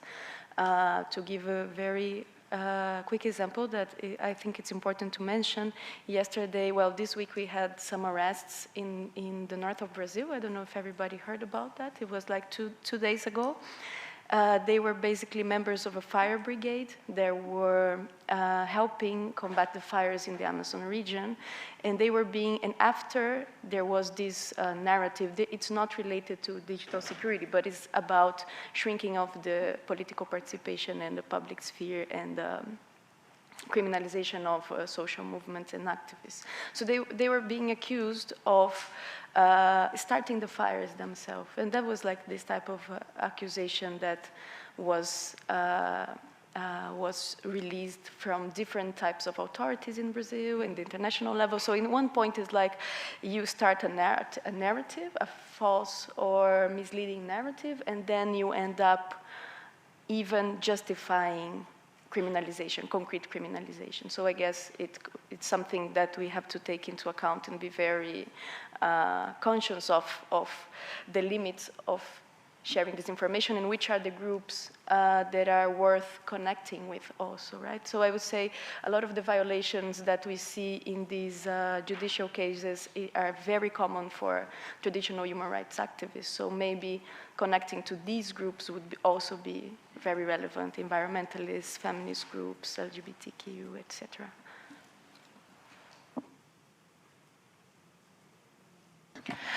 And also I would just say that kind of drawing connections between the community of journalism and the community of big data and data science. This year was the first year, for example, at the Arab journalists, there's a regional event, I'm sorry, it's called ARIJ, I don't know the full acronym, but that you have data science and journalism coming together to have a conference and a space where those people are starting to interact more. So I think that in our programming that we're thinking about for coming years, that it's important to incorporate that. And I've also found that I found unlikely partners to, or what I thought would have been unlikely partners, like recently UNICEF asking us to do education for journalists about digital and child rights issues. So I think that there is some understanding, but it's kind of for us to connect the dots between the different stakeholders and disseminate the knowledge. So. Hi, I'm Karen Riley from applecensorship.com. I think we would be hard-pressed to get international corporations to sign on to a letter for specific digital rights defenders. But I think that we could leverage international regulatory and business practice norms for a multi-stakeholder approach.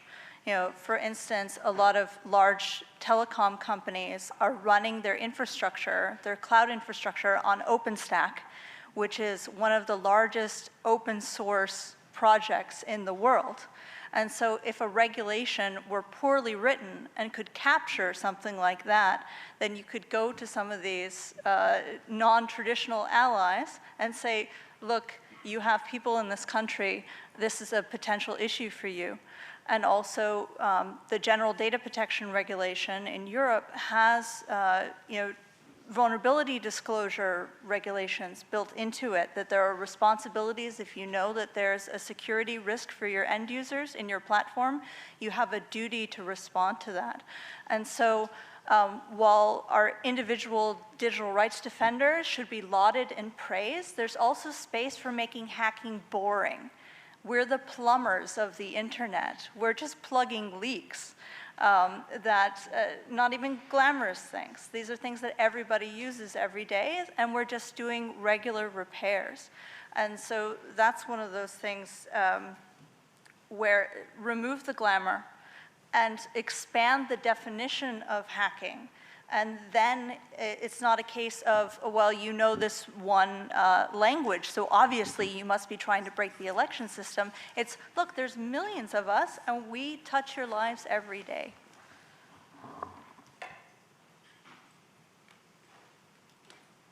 That's a great point. Would anyone like to respond to that? I think that's super interesting.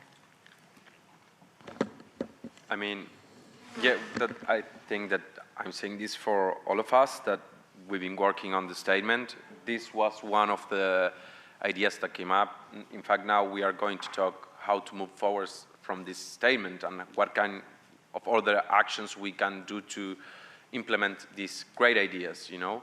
And one of those ideas was to set up some sort of rules that we can all agree on how to deal with this issue, on how to protect them and stuff, more concrete.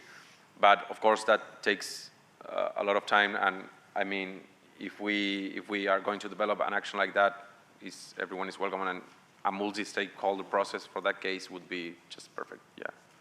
We completely agree. I mean, at least me, I agree completely with what you said. We've only got a couple minutes left, so would anyone like to summarize things? I don't know if you would like to, or you, anyone who, would you like to summarize? Do you like to summarize? I'm happy to a little bit. Yeah. So go ahead. Go ahead. Yeah, I just wanted to say something that I already mentioned, but I would like to use this opportunity.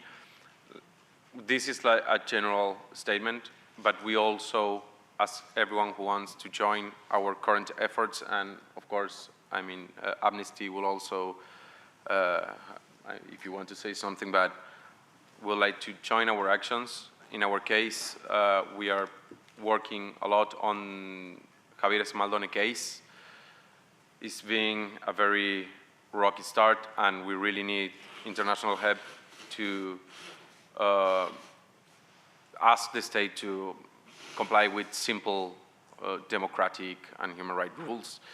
So everyone who is interested in joining to those actions, you can, of course, contact me after this session, or Bea Busaniche, who is also very involved with this case. I don't know if you want to. And I'd also like to say that there is, of course, an ongoing campaign going on about Olapini, and also one of the other cases that we're looking at really, really closely, which may be of interest, is of Ahmad Mansoor in the UAE. And this is someone who's been in prison now for quite a bit now, and also in solitary. And this is the person who had revealed an iOS vulnerability with his collaboration to Citizen Lab, which he was targeted himself, and because of his collaboration and work, this was sort of revealed. And Ahmad Mansoor has, I guess, the dubious distinction of being attacked by 3 spywares, one by NSO, one by Gamma Group, and one by Hacking Team, and has really been one of the pivotal people to sort of expose this surveillance industry at large, and he continues to remain in prison. And we're going to be launching a really big campaign starting January to gather more and more sort of steam on that. So if anyone's really interested in that, we'd be again pegging another case, but very, very keen for more and more collaboration. I would just like to close with a thank you very much for all the support to Javier, who is a very good friend of us. He's been a part of our team since longer I would like to remember. I know him from 20 years now around that. He's a very active person in our community, so I would like to thank on behalf of Javier all your support. And I would like to add something else. It's not only protecting the people working in human rights field, but the whole security community, whether they work on human rights or not, whether they recognize themselves as working on human rights or fundamental rights, everyone doing security research is doing a big service to the community because they know how things work and they can alert on vulnerabilities that could be crucial for national security, for privacy, or for whatever. I think we need to try to figure out how to protect all these people so they could feel free to show the vulnerabilities. Many times, business sector is not open to receive their reports. Many times they are. Many times they have good practices. But in many countries, and in Argentina this is the case, there's lots of people that doesn't even understand how InfoSec community works, and that poses a big risk, not only for the InfoSec community, but for everyone using technologies that have vulnerabilities because there's no perfect technology. We need these people, and we need to figure out how to protect their work, whether they work on human rights or not. Every researcher on security who is working for report a vulnerability or raise awareness on security issues or whatever they do, they are it's a very valuable work for our society. So we have to find out how to protect them all, not only the people working on human rights. At the end. Thank you. My name is Alberto Diaz. I am co-founder from Edera Sustainable Solutions. We're a startup here in Berlin. And we develop digital solutions for sustainable development. We are present in sustainable projects in development regions worldwide. And the thing that I would like to underline in this panel, which caught my attention in one of the panels yesterday, in which we were talking about technology, digitalization, big data, and so on for sustainable development, was at the point that we were talking about the necessity of creating proper policies and norms and such to design the near future to be like adequate for situations that arise through technology. And then someone asked, that's a very important point, we're discussing this right now, how many have a background in computer science in this panel? And then I think only one person raised his hand. And then what I would like to say in this current panel right now is if these delicate topics will be discussed, I think someone with the perspective from the technical side of what does it mean that certain norms or certain rules or certain topics have to be better addressed and defined should also have like the background to understand that from the technical point of view. So that's my observation. Thank you. Thank you. So we're going to wrap the session up. I know we've all been pitching our various campaigns, but I'll just mention a big thank you on behalf of Ola Bini, who's in Ecuador, and who thanks all the organizations and the IGF for this session. You can follow news at Free Ola Bini on Twitter or freeolabini.org, and you can tweet us and connect with us there. And I think everyone has really mentioned cases and where you can reach them at their organizations. So we'll hopefully release this statement in a couple of weeks' time, and we would welcome organizations and to get involved. And yeah, I've taken detailed notes, so hopefully we can focus on the next thing and ramp up our efforts. So thank you.